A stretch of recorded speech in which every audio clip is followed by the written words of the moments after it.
Seth, what's up, man? It's nice to have you on here. How would you Thanks for having introduce me. yourself? How would you introduce yourself for someone who maybe doesn't know you? I help people earn money through their minds online using the laws of the universe. That's what I do in simple terms. That's an interesting explanation. I want to get into all of that later on, but let's start Yeah, from the beginning. What was your whole childhood like? it's interesting. Looking at my childhood, I think I actually had quite a happy childhood. But when you're a kid, you don't necessarily realize entirely everything that's going on.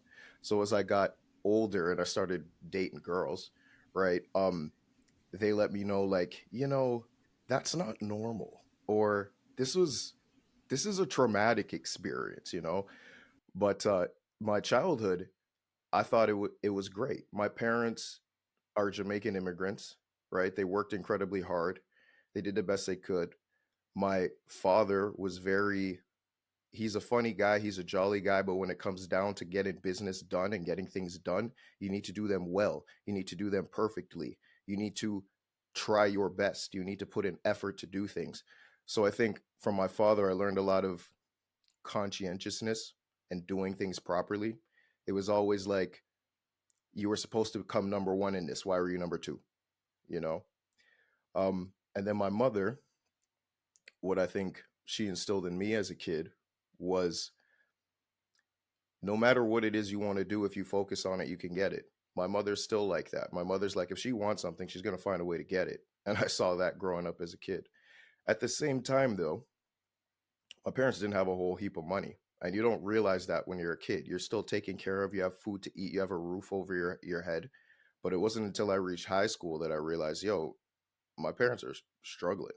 And you don't realize these things when you're a kid, right? So there were like little instances of things where my mother didn't have money and had to take money from my piggy bank, for instance, to buy groceries. But you don't realize what's going on when you're a kid. So, yeah, getting a little older, I realized my parents kind of had it tough and they were working as hard as they could. But other than that, I was a very happy kid, you know.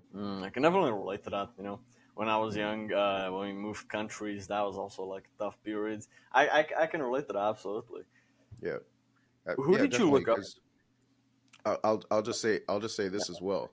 Like, due to that, um, due to that kind of not realizing until later on, it made me have a different sort of appreciation for the work that my parents were putting in. Like, I saw my father go to work every day. The only time my father didn't go to work is when he literally couldn't. Right? He had a stroke, he literally couldn't go to work. He had a surgery, he literally couldn't go to work. Other than that, he was at work every single day. He worked hard. So I think that was Mm, definitely instilled in me subconsciously. yeah. I feel like my father too. I feel like the older generation was kind of like that. They grew Hmm. up even in that way. I feel like nowadays people take days off because they have a headache, etc. Or Exactly. like the even like people are trying to become entrepreneurs. They still want to go party on the weekend, and they still want to play 3 hours of video games a day, and they still Yeah. want to do the fun stuff. And I want to get into video games later on because I believe personally that video games, it's not just about the time you waste, but it's even about how your mind, even when you go away from the video game and you go to work, your mind Hmm. thinks about the video game because in the video True. game your character is more leveled up than your character in real life a lot of the times. So that's Yeah. why you already have the Lambo in GTA 5, for example. So you already it's more fun. So that's why it's not about the time you waste, but it's about the space it takes up in your mind. Would you agree? That there's an element to that. That's very true. But it's also interesting because you have to look at the benefits and drawbacks of everything, because everything does have a benefit and everything does have a drawback. So when I was younger, one, I was only allowed to play video games on the weekend. So my Mm. parents are like, Friday to Sunday you can play video games. In the week you're not playing video games. Too bad. That's school time, right? Plus, I had my brother. So if it was a one player game, it's like one of us is playing the game, right? But due to that, we played a lot of fighting games. So we played a lot of Street Fighter, like Soul Calibur, these type of things. We played a lot of fighting games. And what those games require to get good at is practice. You actually have to sit down there in training mode and practice. So on the beneficial side for me, in terms of video games, is that it taught me to put in hours of practice to something and get good at something. And then I translated that into business later on. I could put hours of practice into something. I could put hours of time into getting good at something. Now, most people let video games just be their entire life or take up all this mental space in their head. And when I was a teenager, that's what it was. But as a grown adult, there's no way I would be doing that because I'd be broke. So yeah, but it did help me to understand that, like, yo, you want to get good at something, you need to train. Mm. I also Yeah. feel like okay, if you still live with your parents, you can like play video games, then you don't really care about it, etc. Yep. When you have to sustain yourself, the Oh yeah. thought of playing video games doesn't really come to mind when you're barely paying rent, Hmm. right? It like it doesn't really take up that much space in your mind when you Yeah. know that you're in 2 days you have to pay rent and you don't have the money, right? Then that doesn't really come. But it's incredible how the human mind will adapt to tough situations. You would do Hmm. things that you felt like you weren't able to not being in that situation, right? Yep. When uh, my friend Ali gave this example where he said, "Do you think you could make your first $1 million this year?" And I'm like, "Holy shit! I like 1 year is like really not enough time to make $1 million in business. Maybe with some lucky meme coin, whatever, that's Hmm. possible." But I was like, probably not. And then he said like, if you knew that your mom and dad would die if you wouldn't make $1 million, your mind would literally force you to take the actions that Yep. could lead you to make that $1 million. But it's crazy how the human mind can't tap into that situation unless it's really happening. Yes. And what do you think about this? Well, hey, I definitely agree with that. There's If you need to get something done, you will get it done. Here's the thing. I always tell people, right? Desperation will get you what you need. It might not necessarily get you what you desire, but desperation, right, is an energy of survival, and you are always going to find a way to survive, right? Me, even when I was incredibly broke, which was for most of my life, I always somehow found a way to survive. I somehow found a way to make it work. So if you need to figure out how to make $1 million to save your parents and your parents are valuable to you, you will figure it out. You will do all sorts of things, even things that people might consider problematic, things that people might look down upon, things that you would never see yourself doing. You will do it if it means that much to you. The desperation energy. Now, a lot of the times, the problem with people who are desperate is that they end up making decisions that can be problematic for them. So it's easier for them to get scammed. It's easier for them to believe these grandiosities and stuff like that because they're in survival mode. When you're in survival mode, you can't think straight due to a neurochemical concoction that's happening in your mind through your amygdala, which is some science and whatnot I could get into if you want. But when you're in survival mode, your basically the blood flow to your prefrontal cortex gets down regulated, which is your ability to think ahead, which is your ability to plan for things, the things that can go well, the things that can go wrong, mitigate the risks, amplify the rights, and go after it. But that blood flow gets down regulated. So that's the drawback to survival mode. The benefit to survival mode is you will get what you need because you need to survive. Mm. I Yeah. feel like if we were having this conversation a year ago, I wouldn't know what amygdala and prefrontal cortex would be, And now I know exactly those because I made videos on those topics, and now I literally know these topics. So it's like it's so nice to be able to speak about this. Yep. But in simple words, how would you explain the amygdala and the prefrontal cortex in simpler words for someone who doesn't know Yeah. what it is?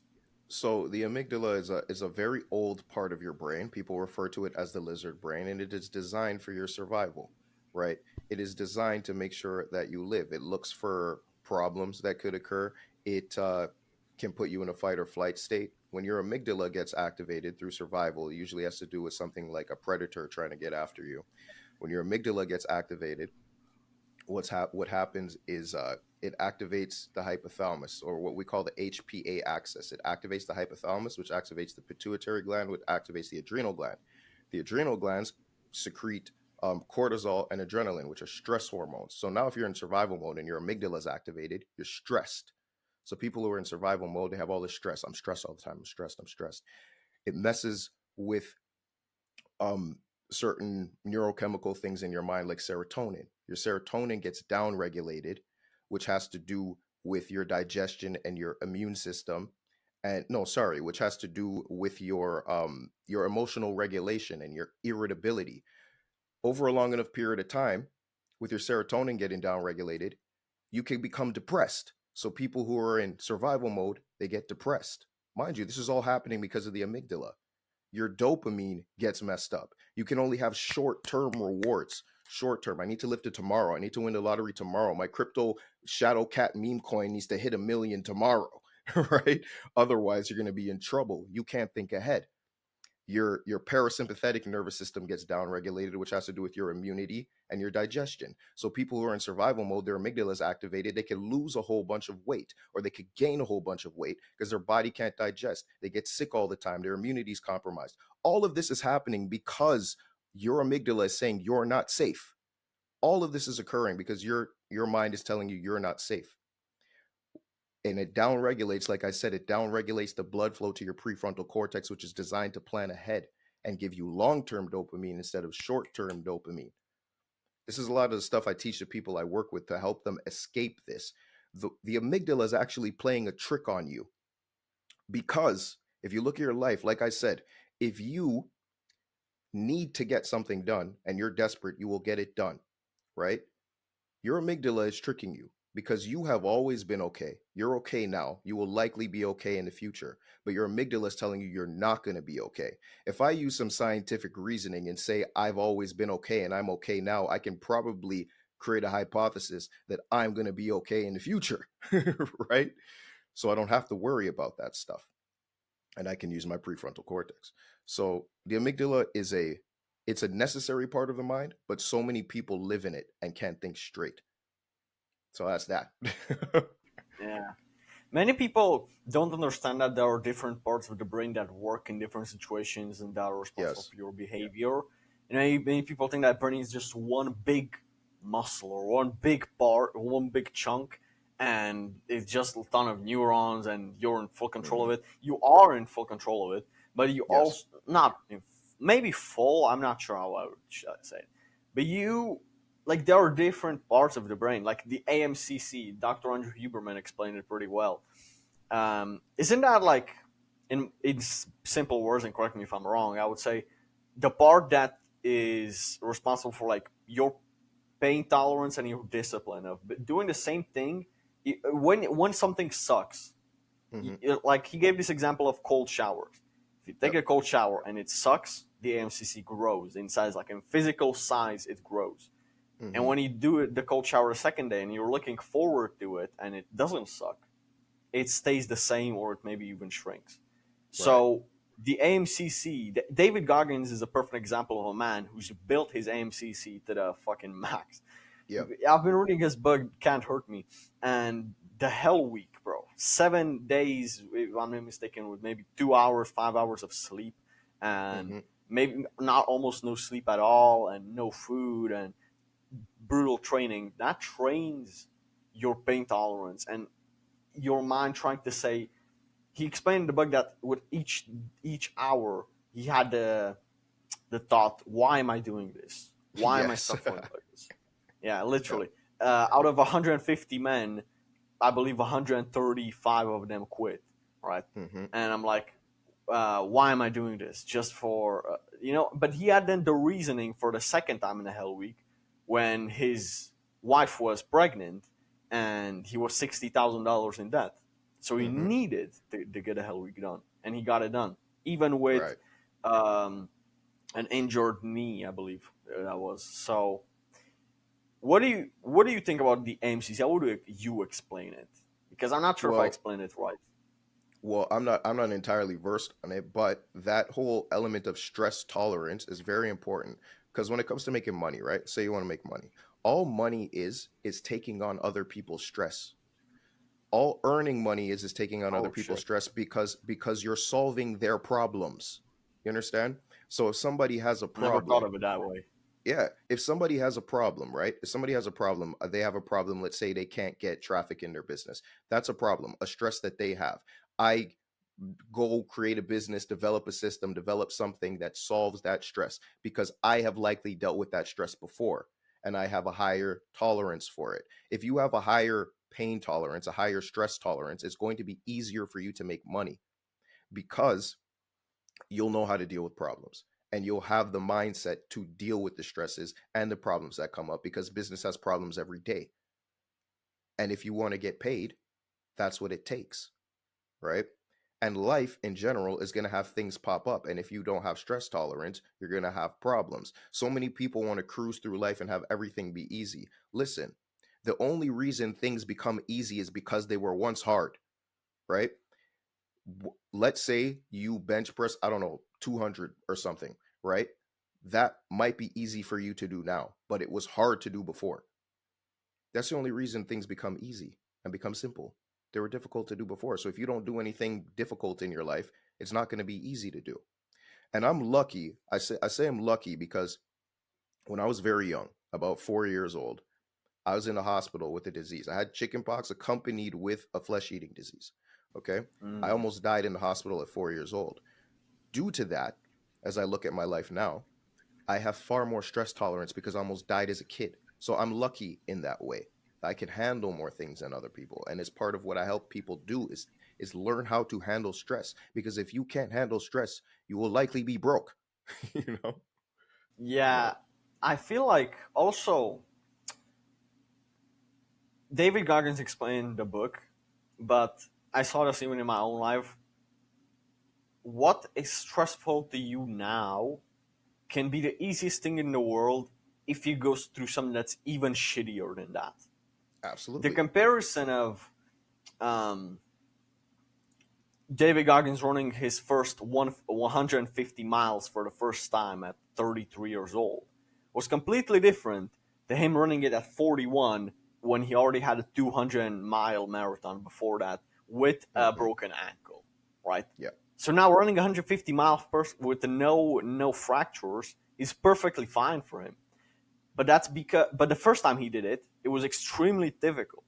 And now it may be still difficult, but he always says, at least I'm not back there at the 200 miles with a broken ankle. That was much Yeah. worse, right? Hmm. So it's a comparison of the things that makes your situation easier. And it's kind of like delayed gratification because when you put it like this, when you have the option to go through something extremely difficult that you know is going to be beneficial for you, if you decline it, it's like you saying, I want everything to feel hard. Because if I go through this extremely hard thing, everything else that's easier than that will feel easy. So that's Yes. delayed gratification for my older self. So as soon as you get the threshold and the baseline to maximum difficulty, then your day-to-day task might seem much easier and you're going to be all of a sudden secretly more disciplined. Yeah. But I wanted to ask you, how when did you start learning about this stuff, about the mind, about the brain? It's a good question. I'd say I started kind of learning about, I guess you would consider a personal development, probably in my later years of university. So like 19, Mm. 20, 21 years old, I started learning about these things. And I still learn about them every day because, I learn things regularly so that I can have a level of understanding and a level of wisdom. And that's when you actually know how to do things, right? So yeah, probably around 19, 20, 21 is when I started, I don't know, figuring out life, you know? Mm.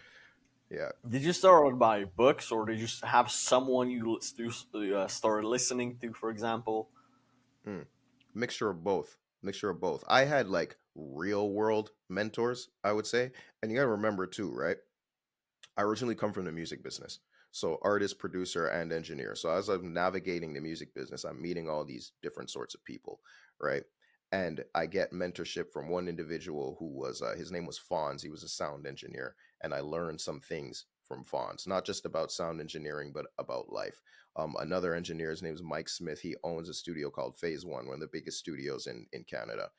learn some things about life and about music from him. And you just pick up little bits of things from people and see what it is that they've done to be successful and how you can emulate that, right? For instance, Mike is somebody who always wanted things to be excellent, always wanted things to be excellent.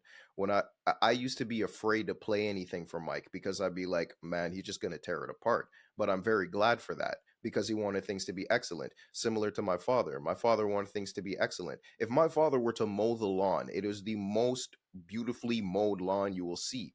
I go to mow the lawn. It's not perfect. He's like, do it again, and then you're out there the whole day again fixing up the lawn, right? So I got mentorship in those ways. And then books, right? I ended up reading a lot of spiritual related books, which was good and problematic at the same time. And then YouTube and reading, yeah, just putting knowledge in my head. I'm gonna ask you who did you start with, but for me, it probably was Brian Tracy, Hmm. Luke Belmar, and I'm actually gonna stick to these two guys. And then in terms of books, there are all some books that have helped me, like Why We Sleep. Mm-hmm. Um, a lot of Dale Carnegie's books also. Yep, Obviously, Can't Hurt Me by David Goggins. That was also a very helpful book. The Millionaire Fast Lane. that's a good book. Mm, It's a good read. which other ones? I mean, yeah, that's basic. Oh, how to stop worrying and start living by Dale Carnegie. That's also a good book. Nice. I think I made a video about like some of my top book recommendations, and I like Robert Greene's stuff a lot. 48 Laws of Power changed my life a lot. Art of Seduction, Mastery. I used to be bored of Mastery. I was reading Mastery. I was like, man, this is boring. But then when you get older and you start realizing that money comes to mastery, the people who are masters of their craft get to money, so it made me have a different appreciation for mastery. 33 Strategies of War, 50th Law. So the 50th Law with Robert Greene and 50 Cent, they did that book together. That book was amazing because that book, it's you see, the 48 Laws of Power is historical accounts. All these people are dead. 50 Cent's still alive, right? So he was able to get a far more detailed, far more like real depiction of his life. And that book is about fear and conquering fear and realizing that fear literally is just living in the mind. And you conquer fear, you can conquer life. Fear is what stops so many people from doing what they need to do. For instance, you have a podcast, right? There are so many people who want to build a podcast and they're afraid to build a podcast. They're afraid to make a podcast for whichever reason. People are going to judge you. People in your past have judged you. So you reflect that into the future as fear of doing something. You're afraid of the work. A lot of people say they want things, right? Let's say you want to make $1 million a year, or two or $10 million a year, whatever it is, right? Your mind is already telling you the drawbacks and you think the drawbacks are higher than the reward. So you won't even do it, right? And that's fear. So that book was really instrumental in my life. A lot of Robert Greene's work. And then what I got around here, the Kabbalion, which is a spiritual book. It's just what I talk a lot about on my YouTube channel. Um, The Alchemist, Paulo Coelho's The Alchemist, business books, Alex Hormozzi's books, $100 million offers, $100 million leads, even Neil Strauss. Neil Strauss is The Game. When I was like first starting to learn to date and talk to women and stuff, it's a pickup book, which is a bunch of nonsense now. But at the time, it was really a book about social dynamics, and that helped me out a lot. A bunch of stuff, bunch of stuff. And I feel like also the one of the most successful people, they read a lot. Brian Hmm. Tracy, he said that he's read over 6,000 books. Right, Yep. that guy, his results speak for it. Right, and the majority of the successful people I look at read a lot. Now there are obviously exceptions to it, Hmm. but it is a commonality in my opinion in what I The see. reason, the And reason that is, the reason that is because there's like this three-part system to how kind of success operates and understanding operates. So you get knowledge, right? You get knowledge. You read a mm, book, you get knowledge. But knowledge will not change your life, right? You could People go on YouTube, they watch these things every single day, right? And they get all this knowledge, right? But you will not have understanding until you act upon your knowledge. Who has understanding of how to build muscle, the guy who only read about it or the guy who actually went to the gym and lifted the weights. He has a level of understanding. And when you have enough understanding, you deal with benefits, you deal with problems, you have enough understanding, then you have wisdom, right? People pay for wisdom. You understand? You go pay a fitness coach who's freaking jacked. He's obviously demonstrated that he knows something. There is wisdom he is going to be able to teach you. If he just knew stuff, you wouldn't pay him, Yeah, right? exactly. And in my Yeah. opinion, another thing when reading books is very important is like taking notes and then revisiting those notes, like Mm-hmm. dissecting in easier ways.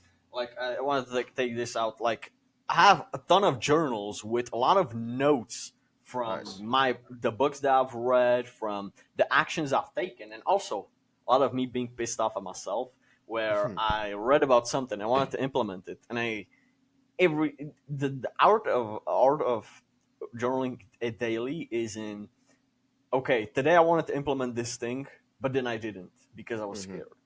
The Mm-hmm. next day, again the same thing, and then you do it 4, 5, 6 days in a row, bro. You are so pissed off. Yeah. You get to such a point. That's why when you just think it and you don't journal and you don't write it down, you forget about it. You can brush it off. You can distract yourself. When it's Yep. physical and you can see it reminds you, and you cannot delete it. You can throw it in the bin, but that's just like you being a bitch. Yeah. But you facing it is one thing that has been very useful to me. And when he mentioned fear, I had extreme fear for my big first podcast. Right, I started this podcast a year ago when I was 16. I'm Mm-hmm. 17 now, and I started and I did a podcast with Andrew Ortega. He had like 450,000 followers, and was my biggest Amazing. podcast at the time. Bro, my heart was beating, pounding faster, fast as hell after that, right?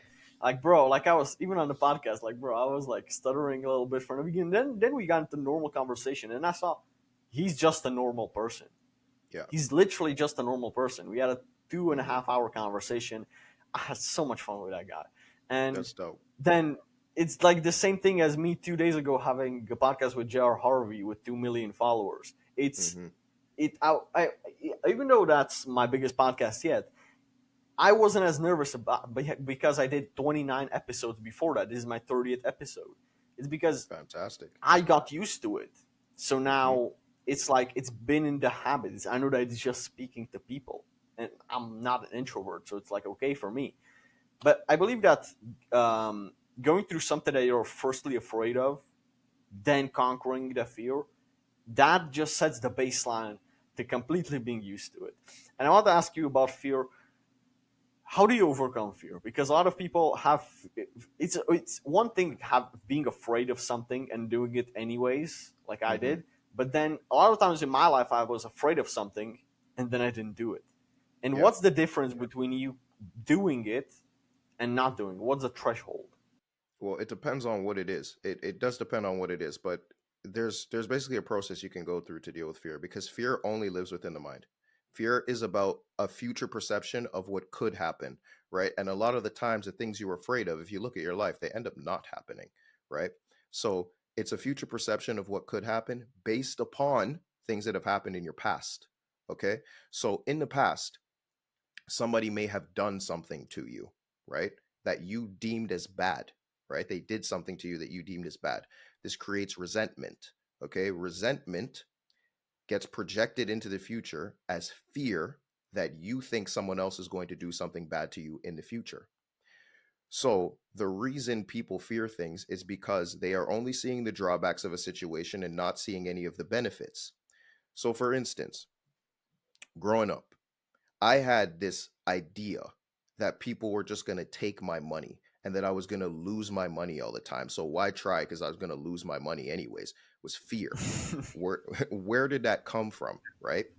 Resentment. So remember that story I told you about my mother taking money from my piggy bank to buy groceries, Mm, right? So as a yeah. kid, I deemed that as something that was negative to me, right? So that gets reflected in the future as fear of getting money, right? Because someone's going to take it from me.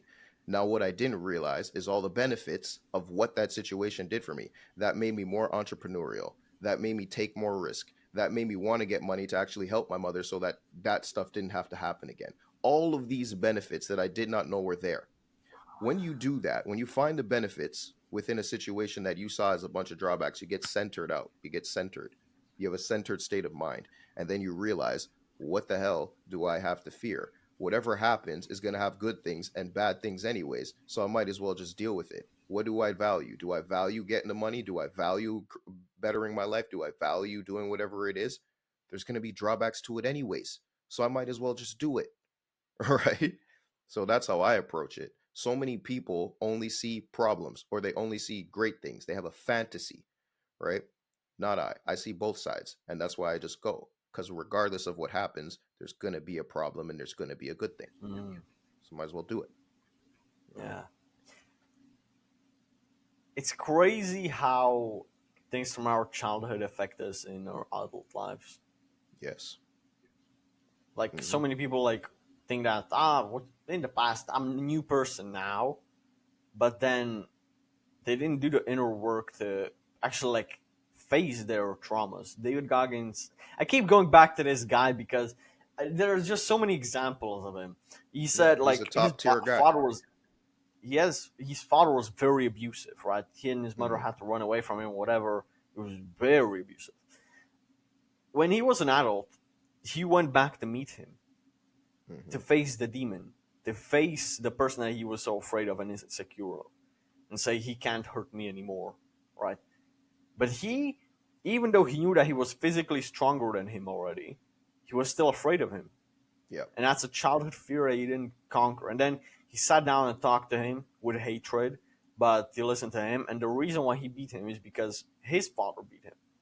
He made Hmm. him go in front of the stove, butt naked, and he lashed him with a belt. And Hmm. the reason for that was if he moved, he would get burned. So that's why he wanted to lash him with the belt as many times and him stay put. And if he wouldn't, it would move, he would get burned by the stove. Yeah. And that's very abusive, right? Then that translates that trauma that he put into David then as a young kid. And he had to face that. But David faced the monster that he was so afraid of. He went to meet the guy that traumatized him. And he saw that he doesn't have to be afraid of him anymore. Yeah. That trauma doesn't have to haunt him anymore. And yeah, I feel like fear and childhood stuff affect you as an adult. But what do you Absolutely. think about this? Because some people actually think that your childhood doesn't affect you. I No, it fully 100% disagree with that. does. That No, forms you a you're lot. yeah, your childhood 100% affects you. Here's the thing. When people talk about trauma, like I said before, they only see the problems and they don't see the benefits. David Goggins is the way he is because that happened to him, you know. I'm not justifying it. I'm not justifying it. I think, abuse is obviously terrible, but he is the person he is because of that. He would not We would not be talking about him in the way we are talking about him if he did not go through that. He alchemized it, okay? This is something I help people with. Any emotion you feel is a form of energy, okay? And you can either do something with it or let it do something to you, okay? So let's say you are sad, right? Let's say you're sad. Okay, I'm sad, something happened, blah blah blah, right? That can live in your mind, okay? It's an emotion, it's energy in motion, which means it can move around in your head and it's doing things to you in your mind, and then you get depressed. Instead of alchemizing that emotion, oh, I'm sad, I'm gonna take that sadness, I'm gonna go to the gym, or I'm gonna work on my business, or I'm gonna write, journal, whatever. I'm going to do something with it. Your emotions are gifts. This is one of our powers as humans. We have emotions, which gives us like infinite levels of energy. I be running sometimes on a treadmill and I hate running, right? So I be running sometimes, and it's not the good emotions of like, oh, there's only 10 minutes left to do this run. It's the bad emotions I have to draw on sometimes where I'm like, yo, remember when that person said that to me? Yo, I'm going. You know what I mean? You can alchemize every single thing. And that's what David Goggins did. And that's what the people who end up ruling the world do. And that's what the people who end up having what they want do. Despite how you feel, you can do something with it. And that's what David did. Yeah. Yeah. He also spoke about winning the second or winning the minute. winning the moment. Where again, the Hell Week, he was like, we kept repeating the same question, and he had no answer for it. Why am I doing this? And Hmm. it's just about the way he explained it was, you just have to beat this minute. Like every single Yes. minute that you don't quit, you're winning. Guys Yep. that struggle with porn addictions, you get the urge, but every single second that you're not doing it, you're winning, Yes. and that puts you in a higher frequency because now the emotion of winning, or like not emotion, but like the sense of winning Hmm. makes you want to win more. So why don't you flip the perspective? Because many guys say, "Man, I got the urge," and they already are in defeatist mindset. I got to do it because I got the urge. Hmm. Do you realize that even guys that maybe have beat that addiction, don't do it for years, they still sometimes get the slight urge, but they're on such a winning streak that the thought of doing it again doesn't even come to Yeah. their mind. So you just have to win the moment. And speaking of addictions, my question is, how do you break a cycle? How do you break a loop? Hmm. It's a good question. I mean, a lot of the time I would tell people to just force their way through it. It depends on who they are. Depends on who they are. So depends on your personality type. Psychology, right? Psychology is broken down usually into five major traits. You got openness, conscientiousness, extroversion, agreeableness, and neuroticism. Based upon those things, you can influence your behavior. So if I know somebody is more neurotic, which means they have more they have more propensity to deal with negative emotions, like they feel negative more often, and the negativity can actually drive them to take action. So if somebody's more neurotic, right? And I want them to fix something of their life, I'm going to let them know all of the terrible things that could happen if they don't do it. I'm going to let them know all the terrible things. So I had a client one time who was highly overweight, right? Super overweight, but he's rich guy, right? And he had kids and he valued his kids a lot. And I told him, let me ask you something. Do you want your kids to bury you early before they're supposed to bury you? He's like, no. I'm like, if you keep continuing the way that you're continuing in terms of your lifestyle and your weight and stuff like that, your kids are going to bury you before they're supposed to bury you. Do you want that to happen? It's like, no. I'm like, well, then you're going to have to lose weight. And he went and did it. But it's because he was more neurotic. If I told that to somebody who was more positive emotion, they'd be like, why are you telling me that, man? I would have to motivate them in a more positive way. Right. I'd have to be like, yo, imagine how you feel when you're jacked and when you have money and you're gonna get the girl that you want and people are gonna respect you in whichever way, right? I need to know kind of get a read on their personality. Now, with that being But then said, go ahead, go ahead.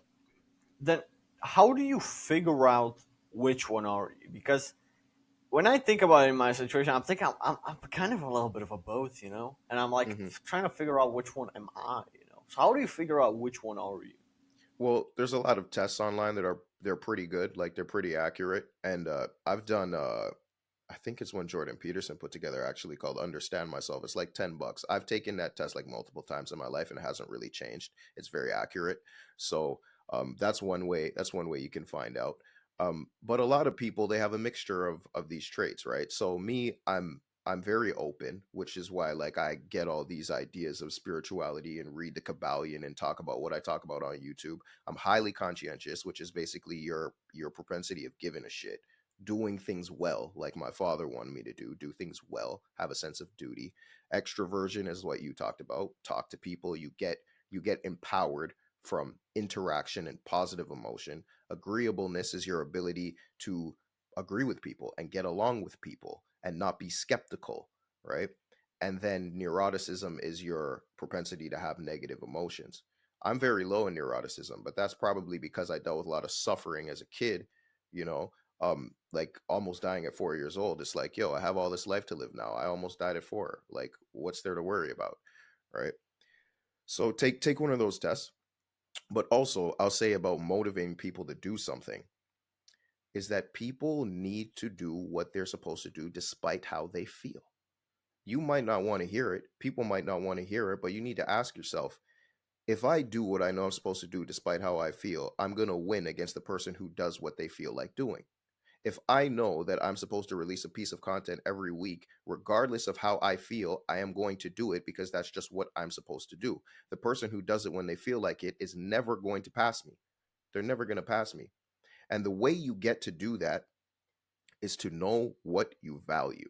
Okay, know what you value. I have a free test for this. If you go, I guess I could give you a link to it or whatever, right? I have a free test for this to help you determine what you value.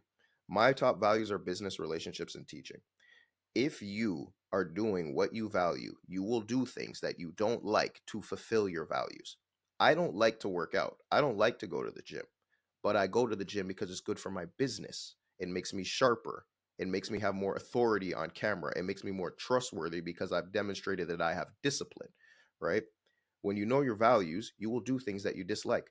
I watched an interview with Mr. Beast, right? He was on Diary of a CEO. I watched an interview with Mr. Beast, and he's like, man, if I prioritize my mental health, I wouldn't be as successful as I am. And there's a bunch of people in the comments like, oh my gosh, look at his eyes. He's not happy. Don't be like this, blah, blah, blah, blah, blah. It's not all about money.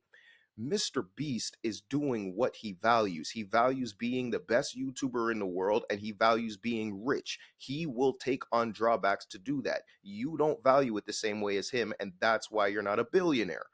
You know what I mean? So you need to know your values in order to do the things you don't want to do so you can get what you want. Is there any point where is it ever too late to improve yourself? Like, are some people just too far gone? It's a good question. Um, It depends. Your life can improve in incremental stages. You know what I mean? It's never, yeah, it's never too late to start improving your life. What that improvement is going to be, it depends, right? You are 17. You have such a long time span, bro. If I was Yeah. doing this at 17, at my age, I'm the biggest podcaster in the world. You know what I mean? And you know So, what's crazy about that? I don't want to mm, interrupt you, but you know what's crazy about that? I spoke about this previously. I still felt like I'm late because I see guys 16 years old buying my dream car and it's a yep. M4 competition for 90K. And I'm like, dude, I never even saw 90K in my life yet. I'm like, Mm-mm, this guy's a year younger than me and has already done it. Like, am I late? You know, that's what I thought. But then I realized, then again, Andrew Tate is 38. He made his yep. first million at fucking 27.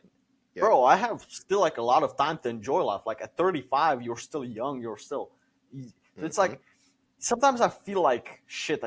There are guys my age that are doing well better than me. Then I look at it. There are guys that are even older than me that are doing even worse than me. So Yep. it's like everybody else kind of has a different timeline, but I still sometimes like struggle with this particular aspect of, you know, I compare myself to the younger guys that are doing even better than me. That's okay though, you know. That's okay. I know a lot of people try and shut that down and try and shut down that comparison element, but that's fuel.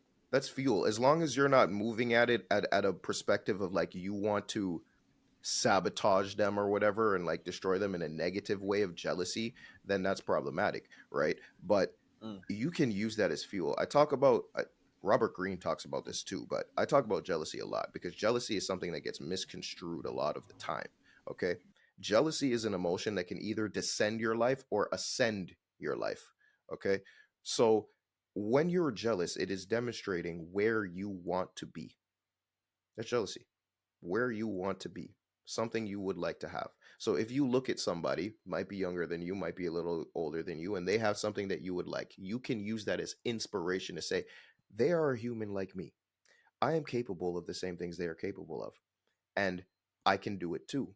Versus, yo, screw them. They just got this because of this, and they're special, and now you're just descended to shame and you're not going to do anything. Now, what happens is people are only seeing the result of the work other people have put in. They're not seeing the cause.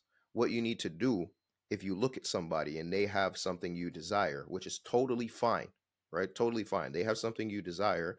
You say, what did they do to get that? Look at their motor actions. What did they do? And copy the motor actions and do them better if you can. That's how you win. That's how you win. You look at who's successful and copy them. I absolutely agree with that. And I feel like I've never had a problem of envying someone. I've always like been so happy for them. But I've also like Good. that inspired me to do the same. Good. And especially talking to a lot of entrepreneurs, inspired me that, man, I have so much stuff in common with these guys. I've I've interviewed so many guys that are just 3 years older than me. For example, Hmm. that's already making 60K a month. Robert Malagisi. I was like, me and this guy have so much in common, And I'm like, Yep. he just took the actions earlier, right? And he just put in 4 years, and I'm on my first year. That's the only difference. When I asked him like, what Hmm. should I do? He said, keep doing what you're doing and stay consistent. I'm like, there are no secrets to success. Everybody's telling me the same thing. So how about I implement it? Yes. So all those consistency takes time to get used to it, and it's difficult. Over time, you start looking at it in a different way. You start looking at it as, when I try to look at it as my future self watching me, for example, Yep. I imagine myself being on a podcast talking about what I was doing at this age when I'm Hmm. 21, and I'm already way further in life than I want to be. And I'm like, you know what? I always feel like, I use this analogy: your future self is watching you right now and literally is telling a story about you right now. Yep. Whenever I go through something difficult, I'm like, holy shit, this is gonna get a lot of views on a podcast one day, you know. Yep. So Yep. it's like, that's a good analogy in my opinion, to look at it. But a lot of people, Absolutely. I never understood, why do you think people try to put somebody's discredit somebody's success? Let's say, nice rental, bro, or Hmm. like daddy's money, etc. Yeah. Why do you think people So do that? so I'll talk about something you mentioned before about your future self looking at you, right? You want to make decisions that your future self will thank you for, right? That's what you want to have happen. The people that have the longest time horizons, they have the most success, right? Elon Musk, Jeff Bezos or whatever. They got 10, 20, 30-year time horizons. Elon Musk has time horizons for things that he'll never live to see. Like going to Mars is probably he's probably not going to see it in his lifetime, but he's setting the foundations for it, right? Whoever has a longer time horizon wins. Whoever has makes the decisions now that their future self will benefit from wins. But people are so caught up, once again, like we talked about the amygdala, people are so caught up in survival mode and figuring out what they can do for themselves that they can't think ahead for their future self to be happy for them. All the crap I went through and all the hard stuff I did, my future self, my current self right now is thanking that version of me. Like, good job, bro. Good you ate all that food and did all that exercise, so now you're healthy and better. Good you did that boxing fight because you got punched up a whole bunch. You won, but now you can deal with harder things, right? Good thing that you worked 16 to 18-hour days for 2 years so that you could break the atmosphere and become somebody who was an earner. Good job, bro. Thank you. And that's what I want my future self to tell to be able to speak to me now. Now, secondly, you asked about why people discredit people and stuff like that. It's jealousy. It's the jealousy that descends you because they are not willing to look within themselves and say, I can do what they did, or they don't believe that they can do what the other person did, right? So they need to discredit them to feel better about themselves and say, oh, they have some sort of advantage. You have advantages too. If they have advantages, you have advantages. They're just different. I have advantages. I'm handsome, well dressed, and I speak good. I got advantages. You know what I mean? So so you have to look at where you have the upper hand and use it because everyone does. Also, I look at slightly like pain a little bit different now. Like, people don't want to feel the pain of, shit, I fucked up last year, right? I said Yeah. 2024 was gonna be my year, and it wasn't, right? I didn't do Hmm. fuck all. That was not the situation for me, but that was the situation for me 2022 and three. Those Hmm. 2 years, man, I look back at it and I'm like, man, what did I fuck around? Tried so many different things. But also, I have to look at it as, I was only 15 at the time. Yeah. So I was obviously like only discovering. I was trying copywriting. I made like $50, bro. I tried e-commerce, didn't make any money with that. I tried all these different things, and I bought courses, and it didn't help me. But I do not regret that much, because I learned trial and error, and I Yeah. learned to take an L. And I believe that taking an L is also a thing that you should learn how to do, in my opinion. Absolutely. Bro, let me tell you this. Once again, when we talked about fear, the reason people don't do things is because they are afraid of losing. They are afraid of failure. Let me let understand this, okay? I'm going to give you an image. If you look at a staircase sideways, okay, it's a bunch of L's. It's a bunch of L's that allow you to ascend to where you want to go. Success is built from a path of failure, guys. Success is built from a path of failure. I failed so many times, and that's why I'm successful. When you become less afraid of failure, you will win. People don't start because they are afraid to fail. But the sooner you get through the failures is the sooner you win. My YouTube channel, right? I put out 150 videos in less than a year, right? 150 videos, whole bunch of work. No one saw it. I didn't even cross 1,000 subscribers yet. And a lot of people could chuck that up and be like, yo, this is discouraging. I'm going to lose. But I was learning every single time. I still learn now. And then what I ended up doing is like I'm gonna bring my channel in different direction. I ended up deleting around 135 or 140 of those videos and talking about the things I'm talking about now. And boom, video takes off 5,000 subscribers quickly, right? So if I just gave up and said, forget it, this YouTube thing is not working for me, forget it. I understand what it takes to succeed because I've done it multiple times. I've done it in the music business. I've done it in creator management. I've done it for myself now with my coaching business. I understand what it takes to succeed, and it takes failure to succeed. So understand you're going to fail, and it's okay. That is what is going to make you win. Also, it kind of humbles you in a way. I believe Hmm. I remember when I was daily uploading, and then I realized that the videos I was making were shit, but I thought that they were good. I Yep. uploaded around 350 videos daily Hmm. for a whole year straight. I didn't miss a single day of upload, almost a year straight, Yep. and that was like a big milestone for me, right? Like a year, bro. I proved consistency, but then I got on a coaching call with a guy I paid, and bro, he went so hard on me. We literally went every single video, like 5 videos in a row. Download a video. Who cares, right? Why would somebody click on this? Who the fuck cares, right? Yep. It was like he cooked me, but I was like, I'm so glad, and I was humble enough to listen to him. I didn't get offended. Hmm. He told me like, bro, you've proved consistency. Now let's prove some quality over quantity. Like you're Acts. posting out videos daily, but they're not clickable. They're not topics that people care about. Hmm. You don't even have professional thumbnails at all. You didn't do anything. So I was like, okay, I'm gonna start implementing that. So I took an L kind of because I thought that like my consistency means something, but in reality, maybe I've proved something to myself. That's Hmm. true. That's kind of a small W, but I'm not gonna get anywhere if I'm not gonna be putting effort with each video. He said this Yep. quote that I have still on my wall is treat every video like a project, not just like just get the upload done, right? Not just Yep. another task on my task list, right? Treat it like a project. Take a whole day with it. Take 2 days if you want to. You don't need to upload daily if the quality is going to go down and people are not going to watch it. So Hmm. that's like something, and even with a podcast, etc. I've tried implementing a lot, but taking the L and putting in effort with what we're doing is very important. And I want to talk about this. It's very common that it happens that I have a lot of shit to do in a day. I have a full list of tasks, Hmm. and I just half-ass because I want to get it done earlier. How do you train your mind to put in effort with each and everything you're doing? Well, To not take shortcuts. Well, first of all, what that coach told you was fantastic because it has to do with excellence, right? Remember, I told you, I mean, my father wanted me to be excellent. He wanted me to make sure. I remember in my English class in high school, right? It was always between me and this other kid. I can't remember the kid's name now. I think his name was Matthew.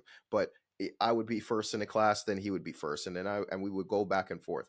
And my father's like, "You are supposed to be the best in the class, so figure it out." You know, excellence. You want to be excellent. Now, people have this misconstrued idea that if you do things quickly, that you'll do them badly. It's not the case. That's a belief that doesn't serve you. Speed does not equal bad. Speed does not equal sloppy. What people misconstrue speed for is rushing. There's a difference between speed and a difference between rushing. Speed is precise, it's targeted, it's decisive, it's calm. Rushing is panicked, it's all over the place, it's random, it doesn't know what's happening. A sniper is doing something incredibly quick, but he's calm. He's targeted, he's decisive, and moves with speed. Floyd Mayweather, undefeated. Would you say that Floyd Mayweather is untargeted, non decisive, and not calm in the ring? He absolutely is, but he's moving fast as hell and dodging punches that are moving incredibly quickly, right? Lewis Hamilton, a race car driver, he's moving at speeds that will kill you if you mess up. Do you think he's panicked in there? No, he's moving incredibly quickly and he's calm. You can do things well and you can do them fast, right? So if you want to half-ass it, that's you doing something to yourself. That's you reducing the quality of yourself, and you know you can do better, right? You know you can do better. So that's what I say about that. I talk about speed a lot, and and people just are too slow. They're just too slow. Speed defies a lot of the elements of the physical plane, right? Of physical reality. Speed jumps you up into the sky and defies gravity. Speed breaks a rocket through the atmosphere. Speed causes you to punch someone and hurt them. Defies physical reality. You need to move quickly and you need to move well. You can do both. Did you work many 9 to 5s when you were younger? Yes, I worked a couple. I did a lot of odd jobs. Okay, so my first job was a 9 to 5 job, but it was a summer job, and it involved painting murals for a community center in the summer. So that was an odd job. I was good at art and shit, so they paid us for that. It was a cool job. Then I had a construction job out of high school, so it wasn't necessarily a 9 to 5, but this guy named Lawrence, who was one of the coolest people ever. He was a very short man from a place in Canada called Prince Edward Island, and he worked construction. And I went to go hand in my resume to a paint store one time, and he was at the paint store, and I was leaving, and he drove up to me in the parking lot. He said, "Hey, you want a job?" I'm like, "Yeah." He's like, "It's construction." I'm like, "Yeah." He's like, "You're in school?" I'm like, "Uh-huh." What time you finish school? 2:35. Okay. 3:30, be here and here and here, and you can work. So I did that for a while, um, which was good. It was a good learning experience. Worked with my hands. I worked at the aquarium, which was that the aquarium is what really made me realize I need to be a freaking entrepreneur, because I used to make at the aquarium $12 an hour. Do you know how much a slice of pizza was at the aquarium? 6.50. So 1 hour of my time couldn't even buy me two slices of pizza. And I was like, you know what? No, this is not for me. There is no way I can do this. And I ended up getting fired from the aquarium, so it's good. And and then I worked at Chipotle. I worked at Chipotle for maybe a couple months. What Chipotle taught me is systems. Like, Chipotle moves fast. It's all a system. And I worked in the fastest Chipotle in the city. It was basically our version of Times Square. Dundas Square is what it's called. And there's Chipotle there, and it was packed all the time. So you're just moving quick system, go go go go go, right? But like I said, I'm in the music business, right? Or was in the music business, and I would perform and I would do shows and stuff. So I started work at Chipotle in October. January the next year, I had a show and I performed and I killed it. And there were some guys in the crowd who I knew ran a production company and they had their own studio. And I'm like, I'm going to impress these guys. I'm going to perform and they're going to come talk to me. And that's what happened. So they came and spoke to me. They're like, hey, you want to come to the studio? I'm like, yeah, I want to check it out. So I go to the studio. Everything's disconnected in the studio, so no music can be played. They're like, yo, what the hell happened here? Everything's disconnected. I go, well, I can fix it. They're like, are you sure? I'm like, yeah, I can fix it. So I put all the equipment back together, play my records. They're like, yo, oh shit, like, you know what you're doing. Like, okay. They're like, yo, come tomorrow. The head engineer might be here. I said, okay. So I finished my shift at Chipotle. I walked to the studio from the Chipotle in the winter, which is about 40-minute walk in the winter. Because I didn't have bus fare. I was quite broke. So I was like, I need bus fare to get back home. So I need to walk to the studio. Head engineer's there. I play some records. He says, did you mix these things? I go, yeah, cool. He says, okay, come tomorrow. You're going to work a session. So once again, finish Chipotle, walk for 40 minutes, bang, go to the studio, and I record a session, do a session. He pays me. He's like, you're hired. I'm like, cool. Call Chipotle. Hey guys, I quit. I'm out. and then I worked as a sound engineer. I worked as a sound engineer for a good chunk of time. So I was a freelancer for a good chunk of time. But that's kind of like my work experience. Yeah. Interesting. Wow. It's an interesting way how to apply our skill sets. But when you mentioned aquarium, you said $12 an hour. It's crazy how things in different parts of the world are different. Because here I'm in Czech Republic, the middle of Europe, Hmm. next to Germany, Poland, right? And here, like $12 an hour, that's like a high corporate job that you would really Mm. like have to make, like, like here, like normal wage is like 5 to maybe $7 an hour, right? Yeah. That's like normal Euros. wage here. Czech Republic in specific, right? Okay. There's Okay. like even poor countries like Romania and Bulgaria when you make Yeah. like $2 3 an hour, or 700 bucks a month. That's about it, Hmm. right? Um, but that's like something completely different. But it's like, yeah, man, when you mentioned $12 an hour, I was like, oh, that's a good wage, and you were like, that was shit. And yeah, bro, like six Yeah. fifty for a slice of pizza, $8 buys you a whole pizza here. So it's like it's Wow. completely different. But Yeah. when you think about Europe and America, it has so much stuff different. Like Hmm. so, even the people like act Yeah. so differently. Yeah. I like I've been to Czech Republic. I've been to Prague. I liked it out there. Prague was nice. I like a lot of places in Europe. I like Marbella. Spain was really nice. But it is a different vibe. It's a different world, you know. Uh it definitely is. Yeah. Get used to the fucking electricity sockets, right? That are Oh yeah. different. Oh yeah. Coming Definitely. unprepared, right? That happens. Yeah. Yeah. So when was your first dollar online?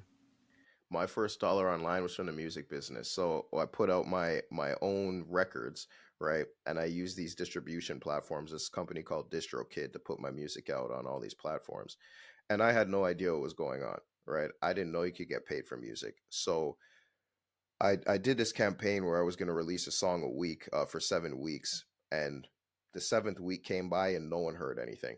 Didn't hear nothing, so I'm just chalking it up as a loss, and I'll learn from it. Right? My brother calls me the day I'm about to release the next song, and he goes, "Hey man, one of your songs has 50,000 streams on Spotify." I said, "50,000 who?" I said, 50 who? He was like, yeah, it's on Spotify. I didn't even know what Spotify was at the time. Right. So I go check I go check Spotify and I'm like, oh shit, it has 50,000 streams, and then it jumped to 100, 200. That song has over 500,000 streams now. But putting out music got me my first dollar online. My first dollars online was around 600 something bucks. And that changed my life. I was like, damn, I can make Wow, money on the internet. Yeah. interesting. So did you try multiple business models in the past? Absolutely. Yeah.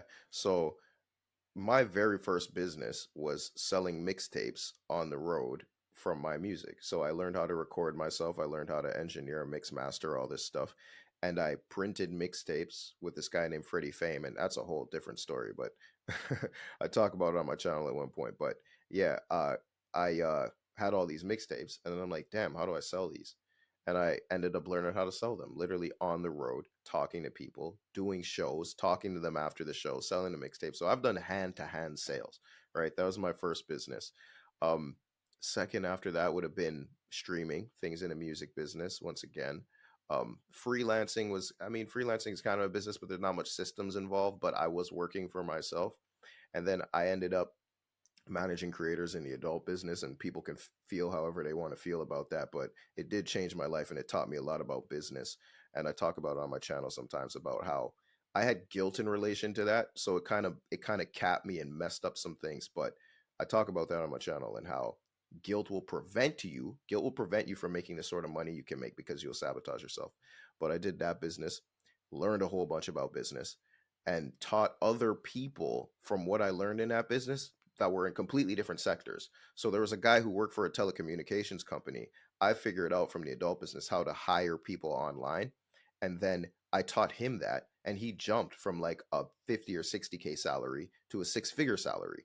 I said, wait, what the hell? I learned this from this business and taught it to you, and you just made like 40,000 more dollars. Are you kidding me? Right. And then I had somebody reach out to me about the staffing solution I came up with. And he's like, hey, man, there's some people that could really use this. I said, okay. He's like, will you sell it? I'm like, yeah. He's like, how much? I'm like, I can't remember what I told him. Maybe 2,000 or around 3,000, something like that. And like 25 or 30 people bought it, and I made like 60K in a day. And I was like, hold on, there's something going on here. There's something going on here. What the Did it right? feel real? So That's a good question. I mean, it was real because it hit my bank account, but it was almost like I wasn't planning for it. You know what I mean? I wasn't planning for it. I didn't realize skills I had developed in one place were transferable. And 50 Cent talks about this in the 50th Law. All those skills that he learned in the street, he managed to move into the music business and move into entrepreneurship and these type of things. So everything I learned in the adult business, I was able to translate into other things. So now what I do with my coaching business, I'm able to help people close tons of sales from stuff I learned back there, and they don't have to sell naked pictures. You know what I mean? So yeah, yeah, Interesting. yeah. What were your biggest mistakes in the beginning when you were starting the entrepreneurship as a whole? Whoo, man. I would say the biggest mistake is hesitation and thinking I needed more than I actually did.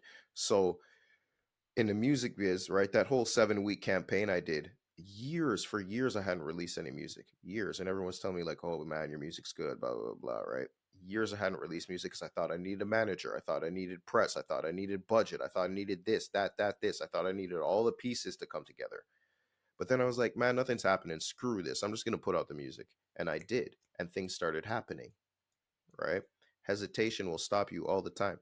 All the time. Even the fact that I'm, building a personal brand now and I'm on YouTube and that type of stuff. One of my friends talked me into that, right? Because I was over there making money, doing my thing, being silent in the shadows. And he's like, dude, you don't want to do this for the rest of your life. You need to start like showing up online and talking and telling your story, etc. And I was like, nah, man, I don't want to do that. He's like, listen, bro, the longer you wait is the longer it takes to happen. I'm like, all right, man, fine. And me, when I say yes to something, I'm going all in, right? And that's what I did. So hesitation will mess you up. Another mistake is not listening to people who are ahead of you, because you listen to people who are ahead of you, they tell you to do something, you think you know better, and you go and waste your time and your money or whatever else. It doesn't work. And then you end up doing what they told you to do anyways. So if I work with a coach, I will at least try what they tell me to do for, a good chunk of time before I say, fuck this, it doesn't work. Right. Yeah, Yeah. and it takes time before anything real happens. And when Hmm. you spoke about hesitation, I like that because I also believe that, man, I need to have a whole like studio, and I need to have the guests in person, and I need to have this big equipment. I started from my bedroom, bro, and I still found a Yeah. way to make money with the podcast from my bedroom. The way I Good. made my first money was connecting a guy who had needed graphic designer and connected a guy who made money from graphic designing. I've both interviewed both of them.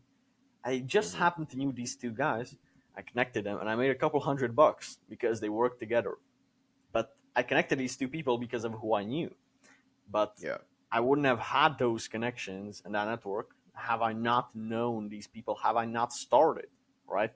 So it's like start, like literally. Yes. Like I There's already two had a things there. microphone, I already have a camera, right? Go ahead. Yeah, yeah. There's two things there. One is that you used what you had and you made it work. I need people to understand this, okay?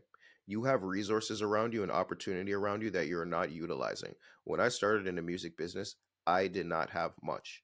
I had a very cheap microphone, very cheap everything, but I made it work until I got some money and was able to elevate that and grow that, etc. When I first started on YouTube, I started with my phone and a window. Now I have all this stuff, right? And you just move bit by bit, right? Sometimes there's going to be some big jumps, but you move bit by bit, man. And that's how it operates. You don't need to just get out of your own way. And it's that fear stuff we talked about. Make the brave choice, okay? In life, if you make the brave choice, you're going to win. Life rewards those who bet on themselves. I have never seen someone bet on themselves and actually put in the work and actually be dedicated and not win. When I say Yeah. bet on yourself, I don't mean try and flip a crypto coin. I mean bet on yourself. Invest in yourself. Take a risk on yourself and actually try, and you will win. Yeah. Yeah. And speaking of it, I also had that thing that I had a pretty bad microphone. But the reason was I didn't couldn't afford a better microphone, so I was like, there has to be a way to make this sound better. Yeah. So I used some softwares. I looked up on YouTube how to make your cheap microphone sound like a studio microphone. Couple of Yes. hours I spent on that. OBS. I tried Voice Meter. I tried Ear Trumpet. I tried all these softwares.